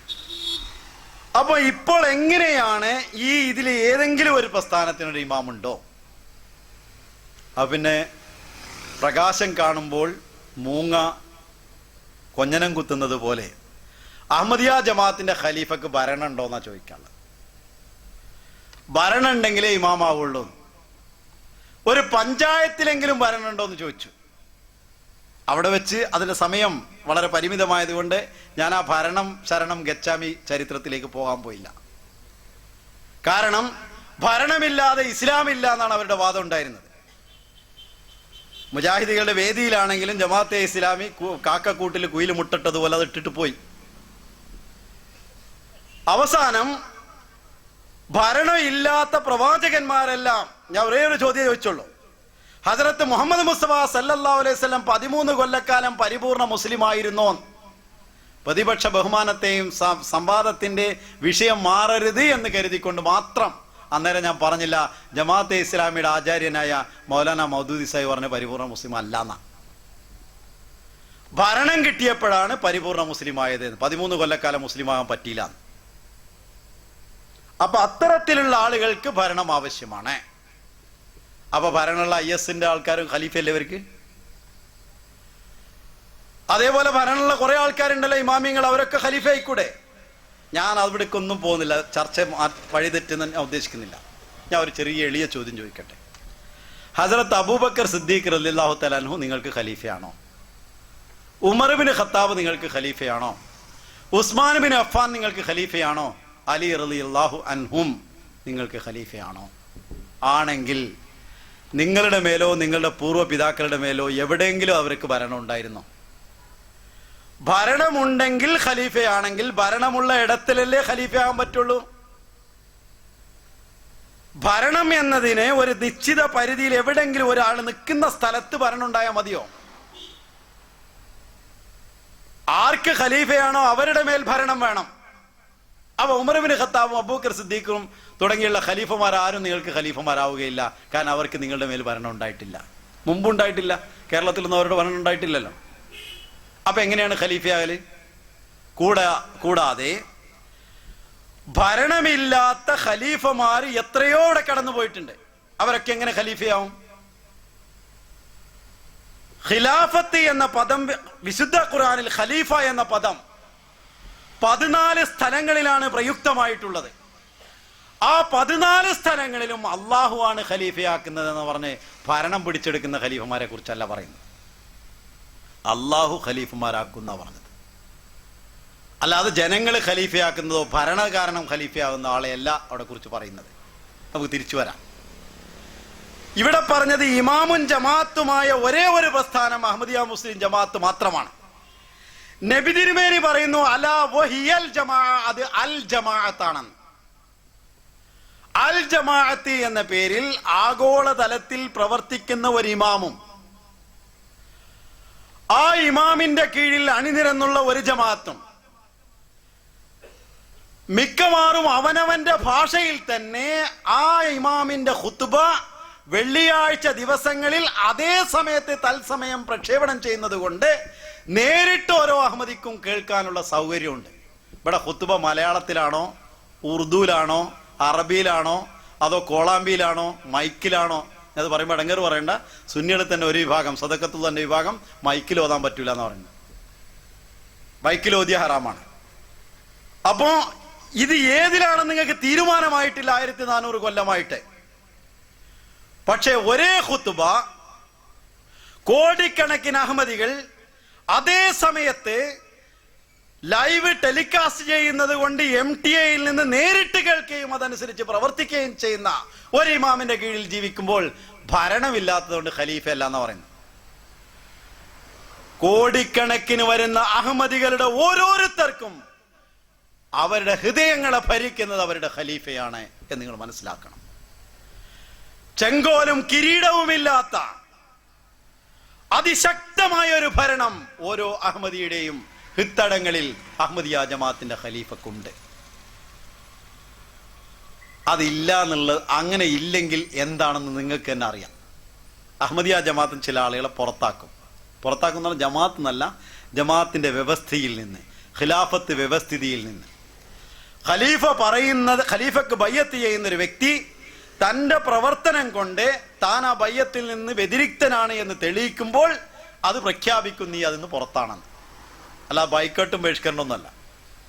തൻ്റെ സ്വന്തം പ്രവർത്തനം കൊണ്ട് ആ ഖലീഫയുടെ ബയ്യത്തിൽ നിന്ന് താൻ പുറത്താണെന്ന് പറയുമ്പോൾ അതിൽ നിന്ന് അവർ പുറത്താണ് എന്ന് അവർ പ്രവൃത്തി കൊണ്ട് പ്രഖ്യാപിച്ചത് കൊണ്ട് അത് ജമാഅത്തുകളെ അറിയിക്കും ഖലീഫ. അങ്ങനെ അറിയിക്കപ്പെടുമ്പോൾ കുറച്ച് ആളുകൾ എന്ത് ചെയ്ത്, മൊറേഷ്യസിൽ ഒരാൾ മുജദ്ദിദായി. കേരളത്തിൽ അതേപോലെ അറിയിക്കപ്പെട്ട ആളുകളോ അല്ലെങ്കിൽ ജമാഅത്തിൽ അസ്വാരസ്യം കാരണം പുറത്ത് നിൽക്കുന്ന ആളുകളോ കൂടിയിട്ട് അതിന് ഞങ്ങൾ അതിൻ്റെ ആൾക്കാരാണെന്ന് പറഞ്ഞു. അപ്പോൾ അവർക്കും ഇമാമും ജമാഅത്തും ഉണ്ടല്ലോ എന്നാണ് ഇവർ ചോദിക്കുന്നത്.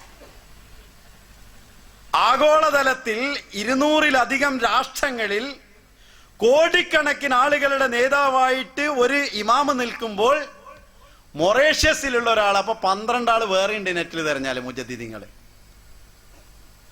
അവർക്കൊന്നും ഈ തലത്തിലുള്ള ഇമാമത്തോ ഈ തലത്തിലുള്ള വ്യവസ്ഥിതിയോ അല്ല ഉള്ളത്.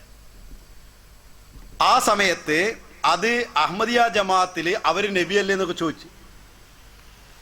പണ്ട് വരെ ഇപ്പൊ അടുത്ത് വാട്സപ്പിൽ പ്രചരിപ്പിച്ച എന്താണെന്ന് അറിയാം, അഹമ്മദിയ ജമാഅത്തിന് കുറേ ആൾക്കാർ ഇങ്ങനെ പോയിക്കൊണ്ടിരിക്കുകയാണ്. പണ്ട് വരെ പോയിട്ടുള്ള ആൾക്കാരെയൊക്കെ കൊണ്ടുവന്നിരുന്ന പള്ളുരുത്തിയിൽ നിന്ന് കുറച്ച് ആൾക്കാർ, പാവങ്ങൾ ചില ആൾക്കാരൊക്കെ മരിച്ചുപോയി. അവരിലാരൊക്കെ നിസ്കാരമുള്ള ഒരാളെയും കൂടി ഇപ്പോൾ അവർക്ക് തിരഞ്ഞാൽ കിട്ടൂല. അതിൽ അവരെ കൊണ്ടുവന്ന് പ്രസംഗിച്ചിരുന്നു മുഹമ്മദ് നബി സല്ലല്ലാഹു അലൈഹി വസല്ലം തിരുമേനിയെയും അദ്ദേഹത്തിന്റെ സഹധർമ്മിണിമാരെയും തെറി പറയുന്ന ആൾക്കാർ.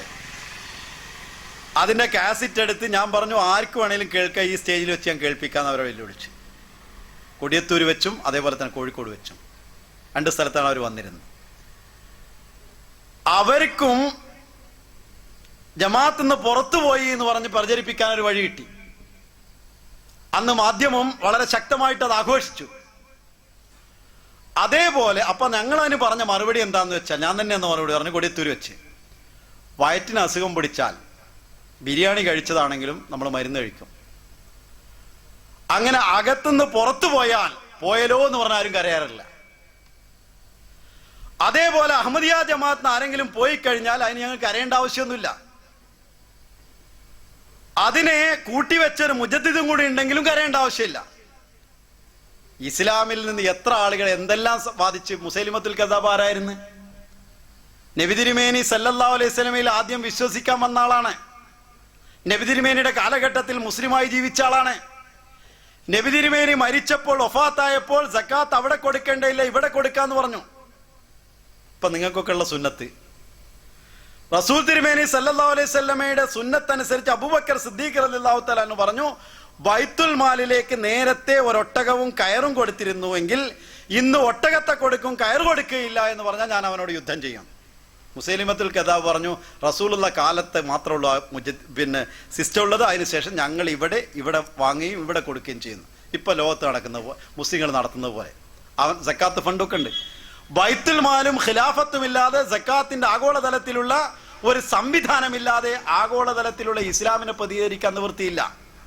പക്ഷെ മുസൈലിമത്തുൽ കദ്ദാബിന്റെ കൂടെ 40,000 ആളുകൾ അദ്ദേഹത്തിന്റെ കൂടെ ഉണ്ടായിരുന്നു. ഇസ്ലാമെന്ന് പുറത്തുപോയ ആൾക്കാരാണ് അവർ. അബൂബക്കർ സിദ്ദീഖിന്റെ സൈന്യവുമായിട്ട് യുദ്ധം ചെയ്യാൻ. അതിന്റെ അർത്ഥം മുഹമ്മദ് മുസ്തഫ സല്ലല്ലാഹു അലൈഹി വസല്ലം കൊണ്ടുവന്ന ഇസ്ലാം എതിരാണ്, വേറൊരു നബിയും കൂടി ഉണ്ട്, വേറൊരാളും കൂടി ഉണ്ട്, അതുകൊണ്ട് മുഹമ്മദ് നബി എങ്ങനെ വിശ്വസിക്കാന്ന് ചോദിക്കില്ല ആരെങ്കിലും? മുസ്ലിമായ ഒരൊറ്റൻ മുസ്ലിം ഉമ്മ ഒരൊറ്റ മകനും ചോദിച്ചിട്ടില്ല ഇവിടെ മുസൈലിമത്തുൽ കദ്ദാബും അതേപോലെ തന്നെ നബിയുണ്ട്, അതിലെന്താ വിശ്വസിക്കാത്തതെന്ന്. പക്ഷെ മുസൈലിമത്തുൽ കദ്ദാബ് പറഞ്ഞ അന്ന് കൂടിയ 40,000 ആളുകൾ യോഗം ചേർന്നുകൊണ്ട് അവർ നേതാക്കന്മാരെന്താ പറഞ്ഞറിയോ? അബൂബക്കർ ശരി തന്നെയാണ്, പക്ഷെ അസ്ബിയത്ത് നമ്മുടെ കുടുംബപരമായിട്ടുള്ള ബന്ധം നമുക്ക് മുസൈലിമയോടായതുകൊണ്ട് അദ്ദേഹത്തിന്റെ കൂടെ നിൽക്കാം. അതിന്റെ അർത്ഥം മുഹമ്മദ് നബി സല്ലല്ലാഹു അലൈഹി വസല്ലം നഊദു ബില്ലാഹി മിൻ ദാലിക് കൊണ്ടുവന്ന ഇസ്ലാമിന് എന്തെങ്കിലും കോട്ടം സംഭവിച്ചു എന്നാ? നിങ്ങൾക്ക് അഹമ്മദിയ ജമാഅത്തിനെ എതിർക്കാൻ വേണ്ടി എന്തും പറയാം. അഹമ്മദിയ ജമാഅത്ത് ആഗോളതലത്തിലുള്ള ഇമാമിന്റെ കീഴിലാണ്. നമുക്ക് തിരിച്ച് ഹദീസിലേക്ക് പോകാം. നബി തിരുമേനി സല്ലല്ലാഹു അലൈഹി വസല്ലം തങ്ങൾ പറയുകയാണ്, യഹൂദികൾ കക്ഷി പ്രതികക്ഷികളായി പിരിഞ്ഞതുപോലെ മുഹമ്മദ് മുസ്തഫ സല്ലല്ലാഹു അലൈഹി വസല്ലം ഉമ്മത്ത് കക്ഷി പ്രതികക്ഷികളായി പിരിയുന്നു. അതിൽ നിന്ന് രക്ഷ പ്രാപിക്കുന്നവർ ഒരു കൂട്ടരായിരിക്കും. അത് അലാ വഹിയൽ ജമാ, അത് അൽ ജമാഅത്തായിരിക്കും. ജമാഅത്തിന് ഇമാം ഉണ്ടായിരിക്കും, മനുഷ്യദിനായ ഇമാമായിരിക്കും എന്ന് ഞാൻ പറഞ്ഞു വന്നു. ഹദീസുകൾ ഉദ്ധരിച്ചുകൊണ്ടാണ് പറഞ്ഞത്. ആ ഒരു ഇമാം ഇല്ലാത്ത കാലം വരെ കോയിനറുക്കാൻ ഇമാം ഉണ്ടായാലോ, അല്ലെ വോട്ട് കൊടുക്കേണ്ട ഇന്നാൾക്ക് ഇമാമാണെന്ന് പറഞ്ഞോ, ജനാദസ്കരിക്കാൻ ഇമാം ഉണ്ടായതോ അല്ല റസൂൽ തിരുമേനി സല്ലല്ലാഹു അലൈഹി വസല്ലം പറഞ്ഞത്. അത് എല്ലാവർക്കും ഉണ്ട്, ഹിന്ദുക്കൾക്കും ഉണ്ടാവും അങ്ങനെ ഒരു ഇമാമും പൂജാരിയൊക്കെ. അവിടുന്ന് വ്യത്യസ്തമായിട്ടുള്ള ആ ഇമാമത്തില്ലാതെ ഞങ്ങൾ അഹ്ലുസുന്നത്തി വൽ ജമാഅത്താണെന്ന്. അഹമ്മദികളോ ഒരു ഇമാം ഉണ്ടായിരിക്കുമ്പോൾ അവർ അഹ്ലുസുന്നത്തി വൽ ജമാഅത്ത് അല്ല. മുതലക്കുളം എന്ന് പറഞ്ഞ പോലെ, മുതലില്ല കുളമില്ല, ഇമാമുല്ല ജമാഅത്തുല്ല, അൽ ഇസ്ലാമാണ് പോലും. ഇവിടെ ഉള്ളതിനെ ഇല്ല എന്ന് പറഞ്ഞ് ഉറക്കെ പറഞ്ഞാവോ? എന്നാ നബി തിരുമേനിയുടെ ഫത്വ കേട്ടോ എന്താ ചെയ്യേണ്ടത്? സാധാരണ ജനങ്ങൾ അത് മനസ്സിലാക്കണം. നബി തിരുമേനി സല്ലല്ലാഹു അലൈഹി വസല്ലം പല ആപത്തുകളും വിപത്തുകളും വരുന്നതിനെ കുറിച്ച് പറയുമ്പോൾ സഹീഹുൽ ബുഖാരിയിലുള്ള ഹദീസാണ്, അബ്വാബുൽ ഫിത്നിലുള്ള ഹദീസാണ്. നബി തിരുമേനി സല്ലല്ലാഹു അലൈഹി വസല്ലമയോട് ചോദിച്ചു, യാ റസൂലല്ലാഹ് സിഫ്ഹും ലനാ യാ റസൂലല്ലാഹ്, അള്ളാഹുവിന്റെ ദൂതരെ അവരെ കുറിച്ചുള്ള ഒരു അടയാളമൊക്കെ ഞങ്ങൾക്ക് പറഞ്ഞതാണ്. ഈ അടയാളം നിങ്ങൾക്ക് യോജിക്കുന്നുണ്ടോ നോക്കൂ. റസൂൽ തിരുമേനി പറഞ്ഞു, ഹും മിൻ ജിൽദത്തിന വയതകല്ലമൂന ബിഅൽസിനത്തിന, അവർ ഞങ്ങളിൽപ്പെട്ട ആളുകളായിരിക്കും, നമ്മുടെ കാര്യങ്ങളാണ് നിങ്ങളോട് പറയുക. അത് അഹ്ലുസുന്നത്തി വൽ ജമാഅത്ത് തന്നെ പറയാ, ഖുർആനും ഹദീസും പിൻപറ്റണം തന്നെ പറയാം, അല്ലാതെ വേദത്തെ പിൻപറ്റണം എന്നൊന്നും അവർ പറയില്ല. പറയുന്നത് എന്തായിരിക്കും? അപ്പൊ കുടുങ്ങൂല ആളെ. നബി തിരുമേനി സല്ലല്ലാഹു അലൈഹി വസല്ലം തങ്ങളോട് ചോദിക്കാൻ, ഫമാ തഅ്മുറുനി നദ്റക്തു ദാലിക്, ഹുസൈഫ ബിൻ യമാൻ റളിയല്ലാഹു തആല ചോദിച്ചു, യാ റസൂലല്ലാഹ് അങ്ങനെയുള്ള ഒരു അവസ്ഥ വന്നാൽ ഞങ്ങൾ എന്ത് ചെയ്യണം? റസൂലുള്ളാഹി സല്ലല്ലാഹു അലൈഹി വസല്ലം പ്രതിവചിക്കുന്നു, തൽസമു ജമാഅത്തുൽ മുസ്ലിമീന വ ഇമാമഹും, അങ്ങനെ വരുമ്പോൾ നീ ജമാഅത്തുൽ മുസ്ലിമീനെയും അവരുടെ ഇമാമിനെയും മുറുകെ പിടിക്കണം. ഫഅതസിൽ തിൽകൽ ഫിറഖ കുല്ലഹാ, ബാക്കി എല്ലാ ഫിർഖകളെയും നീ വിട്ടകന്ന് നിൽക്കണമെന്ന്. തഫറഖത്തിൽ യഹൂദു, യഹൂദ് ഫിർഖകളായി, തഫ്തരിഖു ഉമ്മത്തി, എന്റെ ഉമ്മത്ത് ഫിർഖകളാകും എന്ന് പറഞ്ഞ പ്രവാചകനാണ് പറയുന്നത്, ഫഅതസിൽ തിൽകൽ ഫിറഖ, ആ എല്ലാ ഫിർഖകളെയും വിട്ടു നിൽക്കണം, കക്ഷികളെയും ഒഴിവാക്കണമെന്ന്. എന്നിട്ടോ ഒറ്റയ്ക്ക് ജീവിക്കേണ്ടി വന്നാൽ ഒറ്റയ്ക്ക് ജീവിക്കുക, അല്ലെങ്കിൽ ഇമാമും ജമാഅത്തുള്ള ജമാഅത്തിന്റെ കൂടെ ജീവിക്കാം. എന്നിട്ട് ഇവർ പറയാണ്, ഞങ്ങൾ സംഘടനകളൊക്കെ പാടെ ചേർന്ന് പരസ്പരം കാഫിറും മുശ്രിക്കും അങ്ങോട്ടും ഇങ്ങോട്ടും ആക്കിയ എല്ലാ കീരി മൂർക്കം പാമ്പും ഒക്കെ പാടെ ഒരുമിച്ച് കൂടി കാഫിർ മുശ്രിക്ക് ഐക്യവേദി, അതാണ് അഞ്ചുമൻ ഇർശാദ് ഇസ്ലാം. അതിൽ വരുമ്പോൾ ഇവർ മുസ്ലിമായി. പണ്ട് ചാരായം വാറ്റുന്നൊരു ചെങ്ങാനെ കാക്കനാട് വെച്ചൊരു മുസ്ലിയര് ഉപദേശിച്ചു, എന്തിനാ മോനെ ഇത് വാറ്റി കുടിക്കുന്നത്, ഇത് ഹറാമാണ്. അപ്പോൾ ചോദിച്ചു, അതിൽ ചേർക്കുന്ന ചേരുവകളിൽ ചക്കര ഹറാമാണോ വെച്ചു? അല്ല എന്ന് പറഞ്ഞു. പനയുടെ നീര് ഹറാമാണോ? അല്ല. തേരട്ട ഹറാമാണോ? അല്ല. ബാറ്ററിയുടെ കരി ഹറാമാണോ? അല്ല. പിന്നെ ഇതൊക്കെ പാടെ തിളപ്പിച്ചാൽ ഹറാമാകുമെന്ന് വെച്ചു. ഒരു കണക്കിൽ ഇവരെല്ലാവരും കാഫിറാണ് അങ്ങോട്ടും ഇങ്ങോട്ടും, പക്ഷെ തളച്ച് ഒരുമിച്ച് കൂടിയാൽ ഇവർ മുസ്ലിമാവും. ആ ലോജിക്ക് നബി തിരുമേനി പറഞ്ഞു, അങ്ങനെ ആക്കുന്ന ആളുകൾ കാഫിറാവും. ഞാൻ നിങ്ങളോട് പറയുന്നത് മുസ്ലിങ്ങളെയല്ല, ഇനി നബി വരൂലാന്ന് വിശ്വസിക്കുന്ന ഹിന്ദുക്കളെയും അതല്ലെങ്കിൽ നബി വരൂലാന്ന് വിശ്വസിക്കുന്ന മറ്റ് സഹോദര സമുദായങ്ങളെയും നബിയെ വരാൻ പാടില്ല എന്ന് പറയുന്ന യുക്തിവാദികളെയും ഒക്കെ ഒരുമിച്ച് കൂട്ടിയിട്ട് ഞങ്ങളെ കാഫിറാക്കി കൂടെ? ഞങ്ങൾക്ക് നിങ്ങൾ ഒറ്റയ്ക്ക് എന്തിനാ കൂടിയത്? എല്ലാവരും ഒരുമിച്ച് ചേരാമല്ലോ. പക്ഷെ ഞാനിവിടെ പറഞ്ഞു വന്നത് അഹ്ലുസുന്നത്തി വൽ ജമാഅത്തിന്റെ പ്രതീതികൾ ആരായിരുന്നു എന്ന് മാത്രമാണ്. അത് ഈ ഹദീസുകൾ വെച്ചുകൊണ്ട് ആരായിരുന്നു എന്ന് നിങ്ങൾ മനസ്സിലാക്കുക. പക്ഷെ ചർച്ച നടക്കണമെങ്കിൽ എന്തായാലും നടക്കട്ടെ എന്ന് കരുതി, അവരേത് കക്ഷി വരികയാണെങ്കിലും നടക്കട്ടെ എന്ന് തന്നെ കരുതി നടന്നു. അതിനുശേഷം ഈ കക്ഷികളായി പിരിയുന്ന സമൂഹത്തിലെ നുബുവത്ത് അല്ലാതെ വേറെ ഏതെങ്കിലും ഒന്നുകൊണ്ട്, അള്ളാഹുവിൽ നിന്നൊരാൾ വരാതെ ഏതെങ്കിലും ഒന്നുകൊണ്ട് ശരിയായ ഒരു ചരിത്രം ലോകത്തിലുണ്ടായിട്ടുണ്ടോ? വിശുദ്ധ ഖുർആൻ വളരെ വ്യക്തമായിട്ട് പറയുന്ന ഒരു കാര്യം, സമൂഹം കക്ഷി പ്രതികക്ഷികളായി പിരിയുകയും പരസ്പരം തമ്മിലടിക്കുകയും ചെയ്യുമ്പോൾ ഖുർആൻ അക്കാര്യം വളരെ വ്യക്തമായി പറയുന്നു.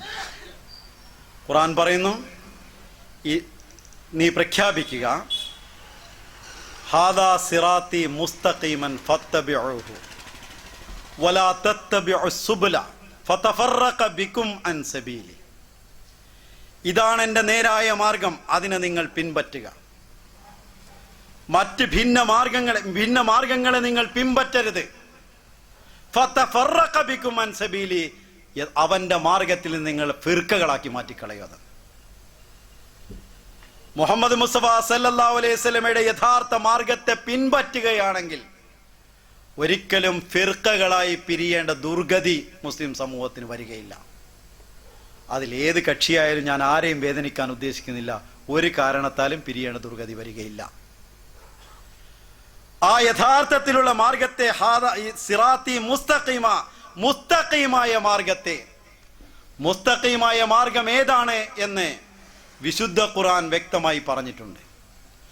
ആ മുസ്തഖീമായ മാർഗത്തെ കുറിച്ച് ഖുർആൻ പറയുന്നത് വഹദൈനാഹും ഇലാ സിറാത്തം മുസ്തഖീമ, അവരെ നാം സിറാത്തെ മുസ്തഖീമിലേക്ക് വഴി നടത്തിയിരിക്കുന്നു എന്ന്.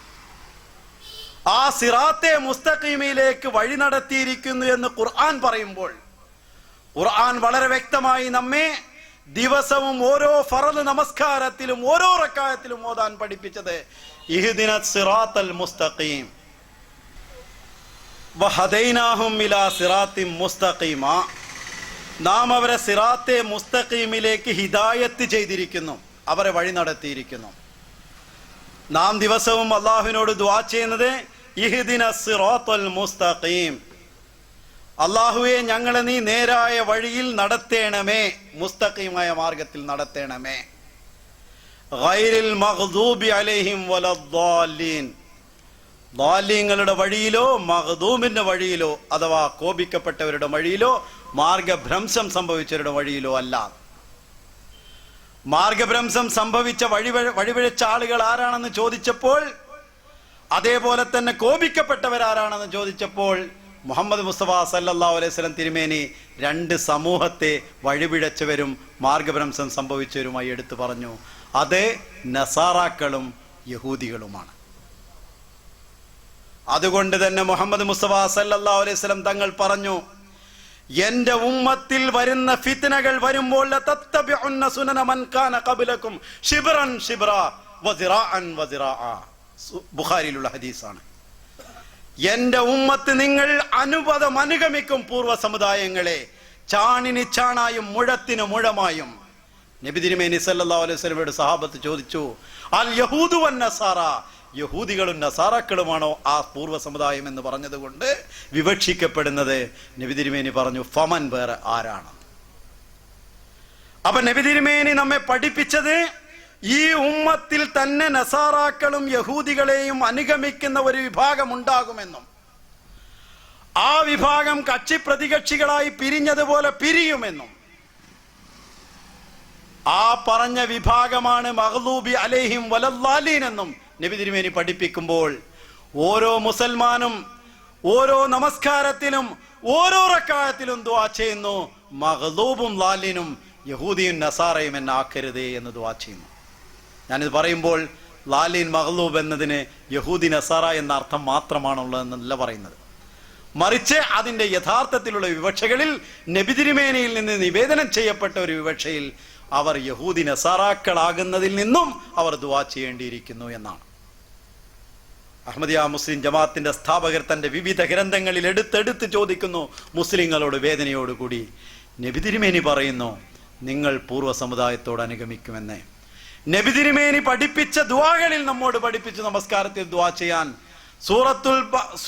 വിശുദ്ധ ഖുർആന്റെ സംക്ഷേപമാണ് സൂറത്തുൽ ഫാത്തിഹ. അതിന്റെ ഏറ്റവും ആരംഭത്തിലുള്ള ആയത്തുകൾ സൂറത്താണ്. എല്ലാ മുസ്ലിമിനും കാണാപ്പാടം അറിയുന്ന മനപ്പാടമുള്ള സൂറത്താണ്. ഓരോ മുസ്ലിമും അത് ഓതിക്കൊണ്ടിരിക്കുന്ന സൂറത്താണ്. അതിലുള്ള ദുആ യഹൂദിയും നസാറയും എന്നെ ആക്കരുതേ എന്നുമാണ്. അള്ളാഹു വെറുതെ ദുആ പഠിപ്പിക്കുമോ? തന്റെ ഉമ്മത്തിൽ ഇങ്ങനെ വിപത്തുകൾ വരുമെന്ന് നബി തിരുമേനി വെറുതെ പറയുമോ? അങ്ങനെയുള്ള ഒരവസ്ഥ വരുമ്പോൾ എന്ത് സംഭവിക്കുമെന്നാണ് പിന്നെ നബി തിരുമേനി പറഞ്ഞത്. ഞാൻ മുൻ പ്രസംഗികൻ അത് വളരെ വിശദീകരിച്ചുകൊണ്ട് ചില ഭാഗങ്ങൾ ഉദ്ധരിക്കുകയുണ്ടായി. ഞാൻ നിങ്ങളെ വീണ്ടും അങ്ങോട്ട് ക്ഷണിക്കുകയാണ്. അങ്ങനെയുള്ള ഒരവസ്ഥ വരുമ്പോൾ അവിടെ വരുന്നത് പണ്ഡിതന്മാർ വന്ന് നിങ്ങളെ ശരിയാക്കുമെന്ന് എവിടെയും പറഞ്ഞിട്ടില്ല. മറിച്ച് ലാ യബ്ഖാ മിനൽ ഇസ്ലാമി ഇല്ലാ ഇസ്മുഹു വലാ യബ്ഖാ മിനൽ ഖുർആനി ഇല്ലാ റസ്മുഹു മസാജിദുഹും ആമിറത്തുൻ വയ ഖറാബുൻ മിനൽ ഹുദാ ഉലമാഉഹും ശർറു മൻ തഅദീമിസ് സമാ ഫിത്നത തഖ്റുജു മിൻഹുമുൽ ഫിത്ന വഫീഹിം തഊദ്. അക്കാലത്ത് പള്ളികൾ കൂറ്റനെടുപ്പുകളും ഹിദായത്ത് ദൃശ്യമാകാത്തതുമായ കാലഘട്ടത്തിൽ, ഖുർആനിൽ അതിന്റെ ലിപികൾ അവശേഷിക്കും, ഖുർആന്റെ അധ്യാപനമില്ലാത്ത കാലഘട്ടത്തിൽ, ഇസ്ലാം അതിന്റെ പേരിന് മാത്രം അവശേഷിക്കും, ഇസ്ലാം യഥാർത്ഥത്തിൽ അർത്ഥത്തിലില്ലാത്ത കാലഘട്ടത്തിൽ, അങ്ങനെയുള്ള ഒരു ഘട്ടത്തിൽ അന്ന് ഉലമാക്കളെ പിൻപറ്റണമെന്നല്ല പറഞ്ഞത്, ഉലമാഉഹും ശർറു മൻ തഹ്ത അദീമിസ് സമാ, ആകാശത്തിന് കീഴിൽ എന്തെല്ലാം ഷർറുണ്ടോ അതിൽ ഏറ്റവും വലിയ ഷർറ് അവരായിരിക്കും. കാരണം ഫിത്ന അവരിൽ നിന്ന് തുടങ്ങുകയും അവരിൽ നിന്ന് ഉത്ഭവിക്കുകയും അവരിലേക്ക് തന്നെ മടങ്ങുകയും ചെയ്യുമെന്ന്. ലോകത്തിൽ ഫിത്ന ഉണ്ടാക്കുന്ന സാധാരണക്കാരനാണോ? അല്ല, ഉലമാക്കളാണ് ജിന്നും ശൈത്താനും പ്രശ്നങ്ങളും കൊണ്ടുവരുന്നത്. അപ്പോൾ ആ ഫിത്നകളുടെ കാലഘട്ടത്തെ കുറിച്ച് പറയുമ്പോൾ അത്തരത്തിലുള്ള ഉലമാക്കളെ പിൻപറ്റി രക്ഷപ്പെടാമെന്ന് പറഞ്ഞ മുഹമ്മദ് മുസ്തഫ സല്ലല്ലാഹു അലൈഹി വസല്ലമയുടെ ഏതെങ്കിലും ഒരു വചനം സഹീഹായ ഏതെങ്കിലും ഒരു ഹദീസുകളിൽ ഉദ്ധരിക്കുവാൻ സാധിക്കുമോ? ഉലമാ ഉമ്മത്തി കംബിയായി ബനി ഇസ്രായേൽ അമ്പിയാക്കളെ പോലെയാണ് എന്റെ ഉമ്മത്തിലുള്ള ഉലമാക്കൾ എന്ന് നബി തിരുമേനി സല്ലല്ലാഹു അലൈഹി വസല്ലം അഭിമാന പുരസ്സരം പറഞ്ഞിട്ടുള്ള ആളുകൾക്ക് അൽ ഉലമാഉ വറസത്തുൽ അംബിയാ എന്ന് അടിവരയിട്ട് നബി തിരുമേനി പറഞ്ഞു. അമ്പിയാക്കളുടെ വാരിസിങ്ങളായിരിക്കും ഉലമാക്കൾ എന്ന്. നമ്മളോട് വാപ്പാന്റെ വാരിസാണെന്ന് പറഞ്ഞാൽ വാപ്പാന്റെ സ്വത്തുനിന്ന് എന്തെങ്കിലും കിട്ടണം, വെറുതെ വാരിസ് പറഞ്ഞിട്ട് നടന്നിട്ട് കാര്യമില്ല. അമ്പിയാക്കളുടെ വിറാസത്താണോ, അമ്പിയാക്കളുടെ അനന്തരാവകാശമാണോ ഇന്ന് അമീബ പിരിയും പോലെ പിരിയാൻ ഉമ്മത്തിന് അനുവദിക്കുന്ന ഉലമാക്കൾ ലോകത്തിന് നൽകിക്കൊണ്ടിരിക്കുന്നത്? ആ വിറാസത്തിന്റെ ഏത് അംശമാണ് അവരിലുള്ളത്? ആ ഉലമാക്കളെ കുറിച്ചല്ല പറഞ്ഞത്, മറിച്ച് ഉലമാക്കളെ കുറിച്ച് പറഞ്ഞത് ഇന്നമാ യഖ്ഷല്ലാഹു മിൻ ഇബാദിഹിൽ ഉലമാ, ഉലമാക്കളാണ് യഥാർത്ഥത്തിൽ അള്ളാഹുവിന്റെ ഖശിയത്തുള്ള ആളുകൾ എന്ന് നബി വിശുദ്ധ ഖുർആൻ പറയുന്നു. ആ ഉലമാക്കളെ കുറിച്ച് ഖുർആൻ പറഞ്ഞത്, യഥാർത്ഥത്തിൽ ആ ഉലമാക്കൾ എന്ന് പറയുന്നത് ഹുവല്ലദീ അൻസല അലൈക്കൽ കിതാബ മിൻഹു ആയാത്തും മുഹ്കമാത്തുൻ ഹുന്ന ഉമ്മുൽ കിതാബി വഉഖറു മുതശാബിഹാത്ത്, അവൻ തന്നെയാണ് തന്റെ ഗ്രന്ഥത്തെ ഇറക്കിയിട്ടുള്ളത് നിങ്ങളിലേക്ക്. അതിൽ ചില ആയത്തുകൾ ഖണ്ഡിത വചനങ്ങളാണ്, അതെന്തിന്റെ മൂലങ്ങളാണ്. അതിൽ ചിലത് മുതശാബിഹാത്താണ്, ആലങ്കാരിക പ്രയോഗങ്ങളാണ്. ഫഅമ്മല്ലദീന ഫീ ഖുലൂബിഹിം സൈഗുൻ ഫയത്തബിഊന മാ തശാബഹ മിൻഹു ഇബ്തിഗാഅൽ ഫിത്നതി വബ്തിഗാഅ തവീലി, ഹൃദയങ്ങളിൽ വക്രതയുള്ള ആളുകൾ അതിലുള്ള ആലങ്കാരിക പ്രയോഗങ്ങളുടെ പിന്നാലെ പോകും. അവർ ഫിത്നകൾ ഉദ്ദേശിച്ചുകൊണ്ടാണ് പോകുന്നത്, അവർ വക്രതയുള്ളവരാണ്. എന്നാൽ വമാ യഅലമു തഅവീലുഹു ഇല്ലല്ലാഹു വറാസിഖൂന ഫിൽ ഇൽമിൽ രൂഢമൂലമായിട്ടുള്ള വേരുറച്ചിട്ടുള്ള ആളുകളുണ്ട്, അവരല്ലാതെ അല്ലാഹു അല്ലാതെ അതിന്റെ യഥാർത്ഥ വ്യാഖ്യാനം അറിയുകയില്ല എന്ന്. നിങ്ങൾ ഖുർആന്റെ വ്യാഖ്യാനത്തിലല്ലേ ലോകത്ത് ഫിത്നകൾ ഉണ്ടാക്കിക്കൊണ്ടിരിക്കുന്നത്? ജിന്നുണ്ടോ ഇല്ലേ എന്നും, പുഴക്കരയിലെ ജിന്നിനെ വിളിക്കാൻ പറ്റുമോ ഇല്ലേ എന്നും ഖുർആന്റെ ആയത്തുകളും റസൂലുള്ളാഹി സ്വല്ലല്ലാഹു അലൈഹി വസല്ലമയുടെ ഹദീസും വെച്ചുകൊണ്ടല്ലേ സമുദായത്തെ ഛിന്ന ഭിന്നമാക്കിക്കൊണ്ടിരിക്കുന്നത് എന്ന് നിങ്ങൾ ആലോചിച്ചു നോക്കുക. അതേപോലെ തന്നെ ഇത് മൈക്കിൽ ഓതാൻ പറ്റുമോ, ഇത് അറബിയിൽ ഓതാൻ പറ്റുമോ എന്ന് പറയുന്നത് ഈ ഹദീസും ഖുർആനും പഠിച്ച പണ്ഡിതന്മാർ തന്നെയല്ലേ തർക്കിച്ചു കൊണ്ടിരിക്കുന്നത്. തറാവി 22 21 8 എന്ന് തർക്കിക്കുന്നത് വേറെ ആരാണ്? സാധാരണക്കാരനാണോ? ഇങ്ങനെയുള്ള അവസ്ഥകളിൽ ഉദ്ധാരണമാണോ നടക്കുന്നത്? ഒരു നിർദ്ധാരണ പ്രവർത്തനമാണോ നടക്കുന്നത്? അതോ എല്ലാ തലങ്ങളിലും നടക്കുന്നത് മുഴുവൻ മുസ്ലിങ്ങളെയും നിഷ്കാസനം ചെയ്യുന്ന പ്രവർത്തനങ്ങളാണോ നടക്കുന്നത് എന്ന് നിങ്ങൾ നെഞ്ചത്ത് കൈവച്ചൊന്ന് ആലോചിച്ചു നോക്കുക. അത്തരത്തിലുള്ള സാഹചര്യങ്ങളിലാണ് പറഞ്ഞത് ഗൈറിൽ മഗ്ലൂബി അലൈഹിം വലദ്ദാലീൻ, ലാലിങ്ങളിലും മഗ്ലൂബിലും പെടാതെ അള്ളാഹുവെ ഞങ്ങളെ ഹിദായത്തിൽ ഉൾപ്പെടുത്തണമേ എന്ന്, ഹിദായത്തിൽ നയിക്കണമെന്ന് സൂറ ഫാത്തിഹയുടെ വ്യാഖ്യാനം നാം നോക്കേണ്ടത്. അതിൽ അള്ളാഹ് പറയുന്നത് വഹദൈനാഹും ഇലാ സിറാത്തിൻ മുസ്തഖീമ, സിറാത്തെ മുസ്തഖീമിലേക്ക് അവരെ നയിച്ചിരിക്കുന്നു എന്ന്, അവരെ ഹിദായത്തിലേക്ക് നയിച്ചിരിക്കുന്നു എന്ന്. ആ സിറാത്തെ മുസ്തഖീമിലേക്ക് നയിച്ചിട്ടുള്ള ജനവിഭാഗം ആരാണെന്ന് വിശുദ്ധ ഖുർആൻ പറയുന്നു. വമൻ യുതിഇല്ലാഹ വറസൂല ഫൗലൈക മഅല്ലദീന അൻഅമല്ലാഹു അലൈഹിം മിനൻ നബിയ്യീന വസ്സിദ്ദീഖീന വശുഹദാഇ വഹസുന ഉലൈക റഫീഖ. അള്ളാഹുവിനെയും ഈ റസൂലിനെയും മുഹമ്മദ് മുസ്തഫ സല്ലല്ലാഹു അലൈഹി വസല്ലമയെയും പിൻപറ്റുന്നവരാരോ അവർ ഫഉലൈക മഅല്ലദീന അൻഅമ അല്ലാഹു അലൈഹിം, അള്ളാഹുവിന്റെ അനുഗ്രഹം സിദ്ധിച്ചവരുടെ മാർഗത്തിലായിരിക്കും, അവരുടെ കൂട്ടത്തിലായിരിക്കും അവർ. മിനൻ നബിയീന, നബിമാരിൽ ഉൾപ്പെട്ടവരായിരിക്കും. വസിദ്ദീഖീന, സിദ്ദീഖീങ്ങളിൽ ഉൾപ്പെട്ടവരായിരിക്കും. വശുഹദായി, ശുഹദാക്കളിൽ ഉൾപ്പെട്ടവരായിരിക്കും. വസാലിഹീന, സാലിഹീങ്ങളിൽ ഉൾപ്പെട്ടവരായിരിക്കും. വഹസുന ഉലൈക റഫീഖ, ഉത്തമമായ മിത്രങ്ങളാണ് എന്ന്. അള്ളാഹുവിനെയും അവന്റെ റസൂലിനെയും യഥാർത്ഥത്തിൽ അനുസരിക്കുന്നവർ ചെയ്യേണ്ടത് അള്ളാഹുവിനെയും അവന്റെ റസൂലിന്റെയും ശുഹദാക്കളും സിദ്ദീഖീങ്ങളും സാലിഹീങ്ങളും കാണിച്ച മാർഗത്തിലായിരിക്കുമെന്ന് നബി വിശുദ്ധ ഖുർആൻ വ്യക്തമായി പറയുന്നു. ആ കൂട്ടത്തിലുള്ളതാണ് നുബുവത്ത് എന്നുള്ള നിഅമത്ത്. മഅല്ലദീന അൻഅമ അല്ലാഹു അലൈഹിം, അള്ളാഹു അനുഗ്രഹം ചെയ്തവരുടെ കൂട്ടത്തിൽ എന്നാണ് പറഞ്ഞത്. വഹദൈനാഹും ഇലാ സിറാത്തി മുസ്തഖീമ, മുസ്തഖീമായ മാർഗത്തിലേക്ക് ഹിദായത്ത് നൽകപ്പെട്ട ആളുകൾ അൻഅമ അല്ലാഹു അലൈഹിം, അള്ളാഹു അനുഗ്രഹിച്ചവരുടെ കൂട്ടത്തിലായിരിക്കുമെന്ന് പറയുന്നുവെങ്കിൽ സൂറ ഫാത്തിഹയിൽ നമ്മൾ പറഞ്ഞത് എന്താണ്? നമ്മൾ എന്താണ് ദുആ ചെയ്യുന്നത്? ഇഹ്ദിന സിറാത്തൽ മുസ്തഖീം, എന്ന സിറാത്തെ മുസ്തഖീമിൽ ഞങ്ങളെ നീ നയിക്കണമേ. സിറാത്തല്ലദീന അൻഅംത അലൈഹിം, നിന്റെ അനുഗ്രഹം സിദ്ധിച്ചവരുടെ മാർഗത്തിൽ എന്ന്. ആ അനുഗ്രഹങ്ങൾ എവിടെയാണ്? നബിമാരുടെ കൂട്ടത്തിലാണെങ്കിൽ മുഹമ്മദ് മുസ്തഫ സല്ലല്ലാഹു അലൈഹി വസല്ലം തിരുമേനിയുടെ ഉമ്മത്തിൽ ഒരു നബി വരാനുണ്ടോ ഇല്ലേ എന്നാണ് ചർച്ചയെങ്കിൽ ആ ഒരു നബി വരാനുണ്ട്. അത് മസീഹിബ്നു മറിയമാണ് എന്നെല്ലാ മുസ്ലിങ്ങളും വിശ്വസിക്കുന്നു. ആ മസീഹിബ്നു മറിയമിന്റെ വരവിനെ കുറിച്ച് അദ്ദേഹം വരുമ്പോൾ അദ്ദേഹം ഹാദാ ഖലീഫത്തുല്ലാഹുൽ മഹ്ദിയു, അത് അള്ളാഹുവിന്റെ ഖലീഫയായ മഹ്ദിയായിരിക്കും എന്ന് ആകാശത്ത് നിന്ന് അശരീരി വരുമെന്ന് മുഹമ്മദ് മുസ്തഫ സല്ലല്ലാഹു അലൈഹി വസല്ലം തിരുമേനി പറഞ്ഞത് ഇബ്നു മാജ എന്ന സിഹാഉ സിത്തയുടെ ഹദീസ് ഗ്രന്ഥത്തിൽ രേഖപ്പെട്ട് കിടക്കുന്നു. അദ്ദേഹമായിരിക്കും ഖലീഫ എന്ന് പറയുന്നു. അത് അള്ളാഹുവിന്റെ ഖലീഫയായിരിക്കുമെന്ന്. അങ്ങനെ വരുന്ന ഒരാള് ഫഇന്നഹു ഖലീഫത്തി, അദ്ദേഹം എന്റെ ഖലീഫയായിരിക്കും എന്ന് മുഹമ്മദ് മുസ്തഫ സല്ലല്ലാഹു അലൈഹി വസല്ലം തിരുമേനി പറയുന്നു. ഭരണം കിട്ടിയാലേ ഖലീഫയാകൂ എന്നാണെങ്കിൽ അതിനുള്ള തെളിവെന്താണെന്നാണ് നിരത്തേണ്ടത്. മറിച്ച് വിശുദ്ധ ഖുർആൻ മുഹമ്മദ് മുസ്തഫ സല്ലല്ലാഹു അലൈഹി വസല്ലം ഉമ്മത്തിൽ വരുന്നത് ഖലീഫ, എന്റെ ഖലീഫയായിട്ടാണ് മസീഹിബ്നു മറിയം വരിക എന്ന് മുഹമ്മദ് മുസ്തഫ സല്ലല്ലാഹു അലൈഹി വസല്ലം തിരുമേനി പറയുമ്പോൾ ആകാശത്ത് നിന്ന് അശരീരി വരും, അത് മഹ്ദിയാണ്, ഖലീഫയാണ് എന്ന് അശരീരി വരും എന്ന് പറയുമ്പോൾ, അള്ളാഹുവിൽ നിന്ന് വിളി വരും എന്ന് പറയുമ്പോൾ ആ ഖിലാഫത്ത് മുഹമ്മദ് നബിയുടെ ഉമ്മത്തിലാണ് ഉണ്ടായിരിക്കേണ്ടത്. ഫഇന്നഹു ഖലീഫത്തി, അദ്ദേഹം എന്റെ ഖലീഫയായിരിക്കും എന്ന് പറയുന്നു. ആ ഖിലാഫത്തിനെ കുറിച്ച് മുഹമ്മദ് മുസ്തഫ സല്ലല്ലാഹു അലൈഹി വസല്ലം തിരുമേനി പറയുകയാണ്, കൈഫ തഹ്ലികു ഉമ്മത്തുൻ അന ഫീ അവ്വലിഹാ വൽ മസീഹ് ഇബ്നു മറിയം ഫീ ആഖിരിഹാ, എങ്ങനെയാണ് ആ ഉമ്മത്ത് നശിക്കുന്നത്? ഞാൻ അതിന്റെ ആദ്യത്തിലും മസീഹ് ഇബ്നു മറിയം അതിന്റെ അന്ത്യത്തിലും ഉണ്ടായിരിക്കുന്ന ഈ ഉമ്മത്ത് എങ്ങനെയാണ് നശിക്കുക എന്ന് നബി തിരുമേനി സല്ലല്ലാഹു അലൈഹി വസല്ലം ചോദിക്കുന്നു.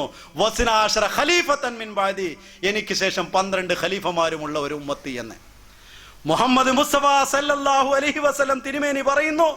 ആദ്യത്തിൽ താനും അന്ത്യത്തിൽ മസീഹ് ഇബ്നു മറിയമും അതിനുശേഷം 12 ഖലീഫമാരുമുള്ള ഒരു ഉമ്മത്ത് നശിക്കുകയില്ല എന്ന്. എങ്ങനെയാണ് മുസ്ലിം ഉമ്മത്ത് നശിക്കുക? നശിക്കുകയില്ല. കാരണം മുഹമ്മദ് മുസ്തഫ സല്ലല്ലാഹു അലൈഹി വസല്ലം അതിനുള്ള മാർഗം പറഞ്ഞു തന്നു. അത് എന്റെ ഉമ്മത്തിലുള്ള ഖലീഫയായിരിക്കും എന്ന് പറയുമ്പോൾ ഖുർആൻ ചേർത്ത് വായിക്കുക, വഅദല്ലാഹുല്ലദീന ആമനൂ മിൻകും وعد الله الذين آمنوا منكم وعملوا الصالحات ليستخلفنهم في الأرض كما استخلف الذين من قبلهم ليمكنن لهم الذي ارتضى لهم ليمكنن لهم دينهم الذي ارتضى لهم وليبدلنهم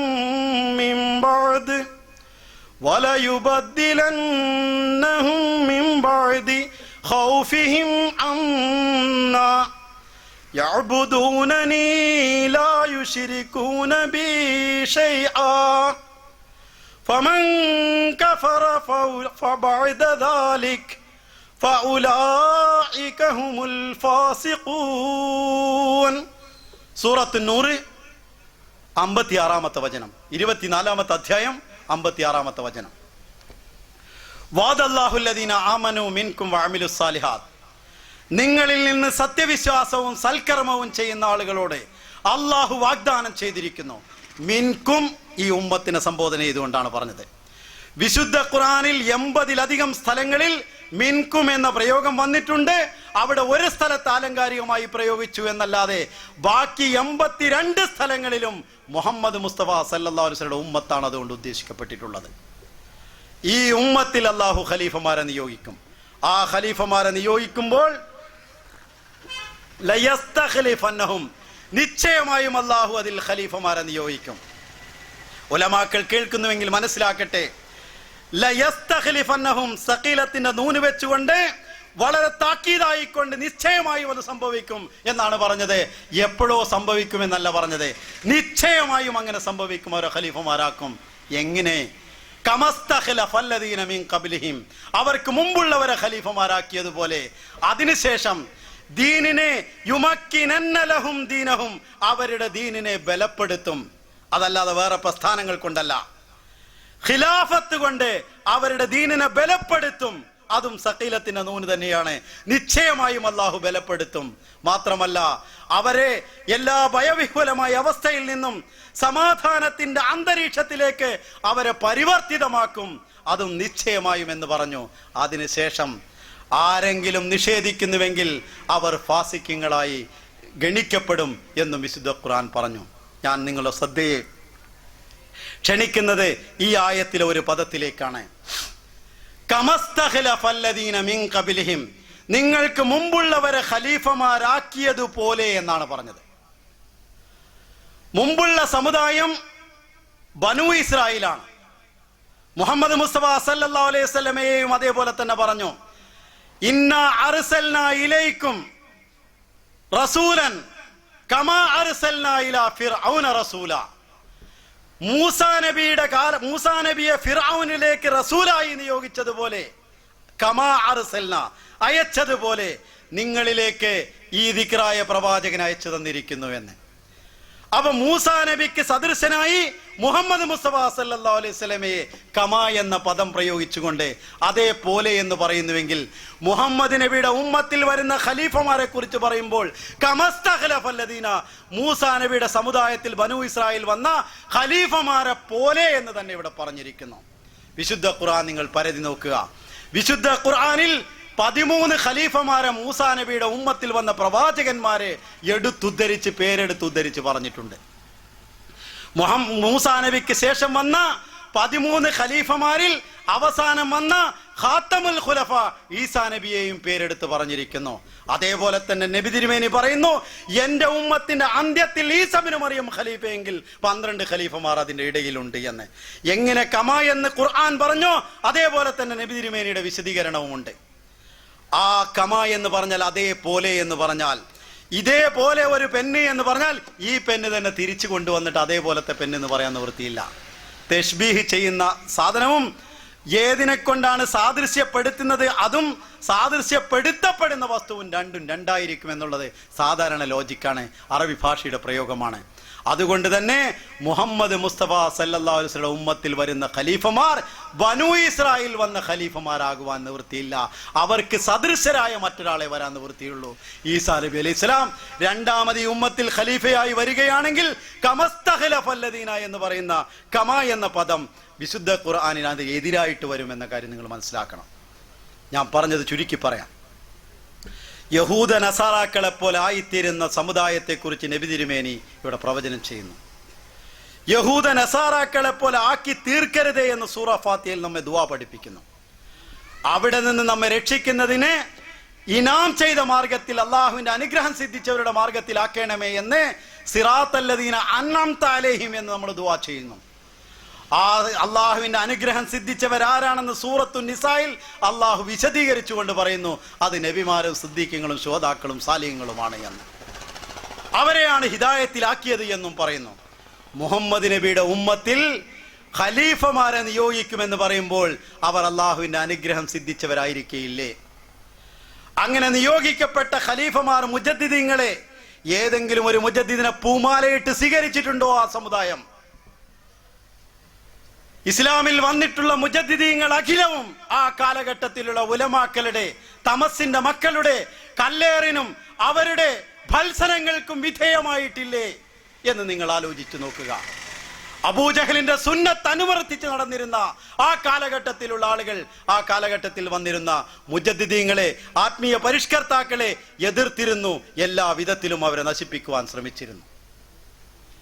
എന്നാൽ അള്ളാഹുവിന്റെ അനുഗ്രഹം സിദ്ധിച്ച അവരെ അനുഗമിച്ചവർക്ക് അള്ളാഹുവിന്റെ അനുഗ്രഹം കിട്ടുന്ന മാർഗമേതെന്ന് പഠിപ്പിച്ചു കൊടുത്തു. അതിനെ അനുഗമിച്ചുകൊണ്ട് ഇന്നും മുസ്ലിങ്ങൾ പൂർവ്വകാല ഉലമാക്കളെ അനുഗമിച്ചുകൊണ്ട് ആ മുജദ്ദിദീങ്ങളുടെ വ്യാഖ്യാനങ്ങൾ പഠിച്ചുകൊണ്ട് അവർ പറഞ്ഞതനുസരിച്ചുകൊണ്ട് ഇന്നും അത് അനുഗ്രഹമാണെന്ന് പറഞ്ഞു കൊടുക്കുന്നു. എന്നാൽ അന്നത്തെ ഉലമാക്കൾ നേരെ എതിരാണ് ചെയ്തത്. അതുകൊണ്ട് തന്നെ നബി തിരുമേനി സല്ലല്ലാഹു അലൈഹി വസല്ലമയുടെ ഉമ്മത്തിൽ വരുന്ന മസീബിനു മറിയമിനെ കുറിച്ച് ഉലമാക്കൾ പറഞ്ഞു, ഇദാ ലഹറ ഹാദൽ ഇമാമു, ആ ഇമാമു വെളിപ്പെട്ടാൽ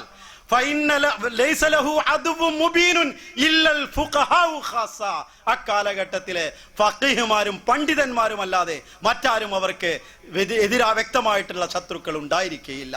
ഫുതുഹാത്തുൽ മക്കയിൽ രേഖപ്പെട്ട് കിടക്കുന്ന ഉദ്ധരണിയാണിത്. മുഹമ്മദ് മുസ്തഫ സല്ലല്ലാഹു അലൈഹി വസല്ലമയുടെ ഉമ്മത്തിൽ ഒരാൾ വരാനുണ്ട് എന്ന കാര്യത്തിൽ തർക്കമില്ല. അത് ആരാണ് എന്ന കാര്യത്തിലെ തർക്കമുള്ളൂ. ഞാനൊരു കാര്യം കൂടി വിശദീകരിക്കട്ടെ. ഇടയിൽ മഹ്ദി വരുമെന്നും മസീഹ് വരുമെന്നുമുള്ള രണ്ട് വിശ്വാസമുണ്ട്. രണ്ടും വ്യത്യസ്തമാണെന്നും ഒന്നാണെന്നും ഇസ്ലാമിക ലോകത്ത് ചർച്ച ചെയ്യപ്പെട്ടിട്ടുണ്ട്. ഞാൻ പറയുന്നു, മുഹമ്മദ് മുസ്തഫ സല്ലല്ലാഹു അലൈഹി വസല്ലം മഹ്ദിക്ക് പറഞ്ഞ അടയാളങ്ങളും മസീഹിന് പറഞ്ഞ അടയാളങ്ങളും ഹദീസുകൾ എടുത്തുകൊണ്ട് നിങ്ങൾ സാവകാശം ചിന്തിച്ച് വായിക്കുക. രണ്ടടയാളങ്ങളും ഒരേപോലെ കാണാവുന്നതാണ്. അതിനുശേഷം നബി തിരുമേനിയുടെ ഒരു ഹദീസ്, ലൽ മഹ്ദിയ ഇല്ല ഈസബിനു മറിയം, ഈസബിനു മറിയം അല്ലാതെ മറ്റൊരു മഹ്ദി ഇല്ല എന്ന് ഇബ്നു മാജയിൽ വന്ന ഹദീസ് കൂടി വായിക്കുക. രണ്ടും കൂടി കൂട്ടി വായിക്കുമ്പോൾ മഹ്ദിയും മസീഹും ഈസബിനു മറിയം എന്ന പേരിൽ വരുന്ന ഒരാളായിരിക്കും എന്ന് വ്യക്തമായി മനസ്സിലാകും. യൂഷിക്കു മന്നാശ മിൻകും യൽഖ ഈസബിനു മറിയമ ഇമാമൻ മഹ്ദിയൻ ഹക്കമൻ അദ്ലൻ. മുസ്നദ് അഹ്മദ് ബിൻ ഹംബലിൽ വന്ന ഹദീസാണിത്.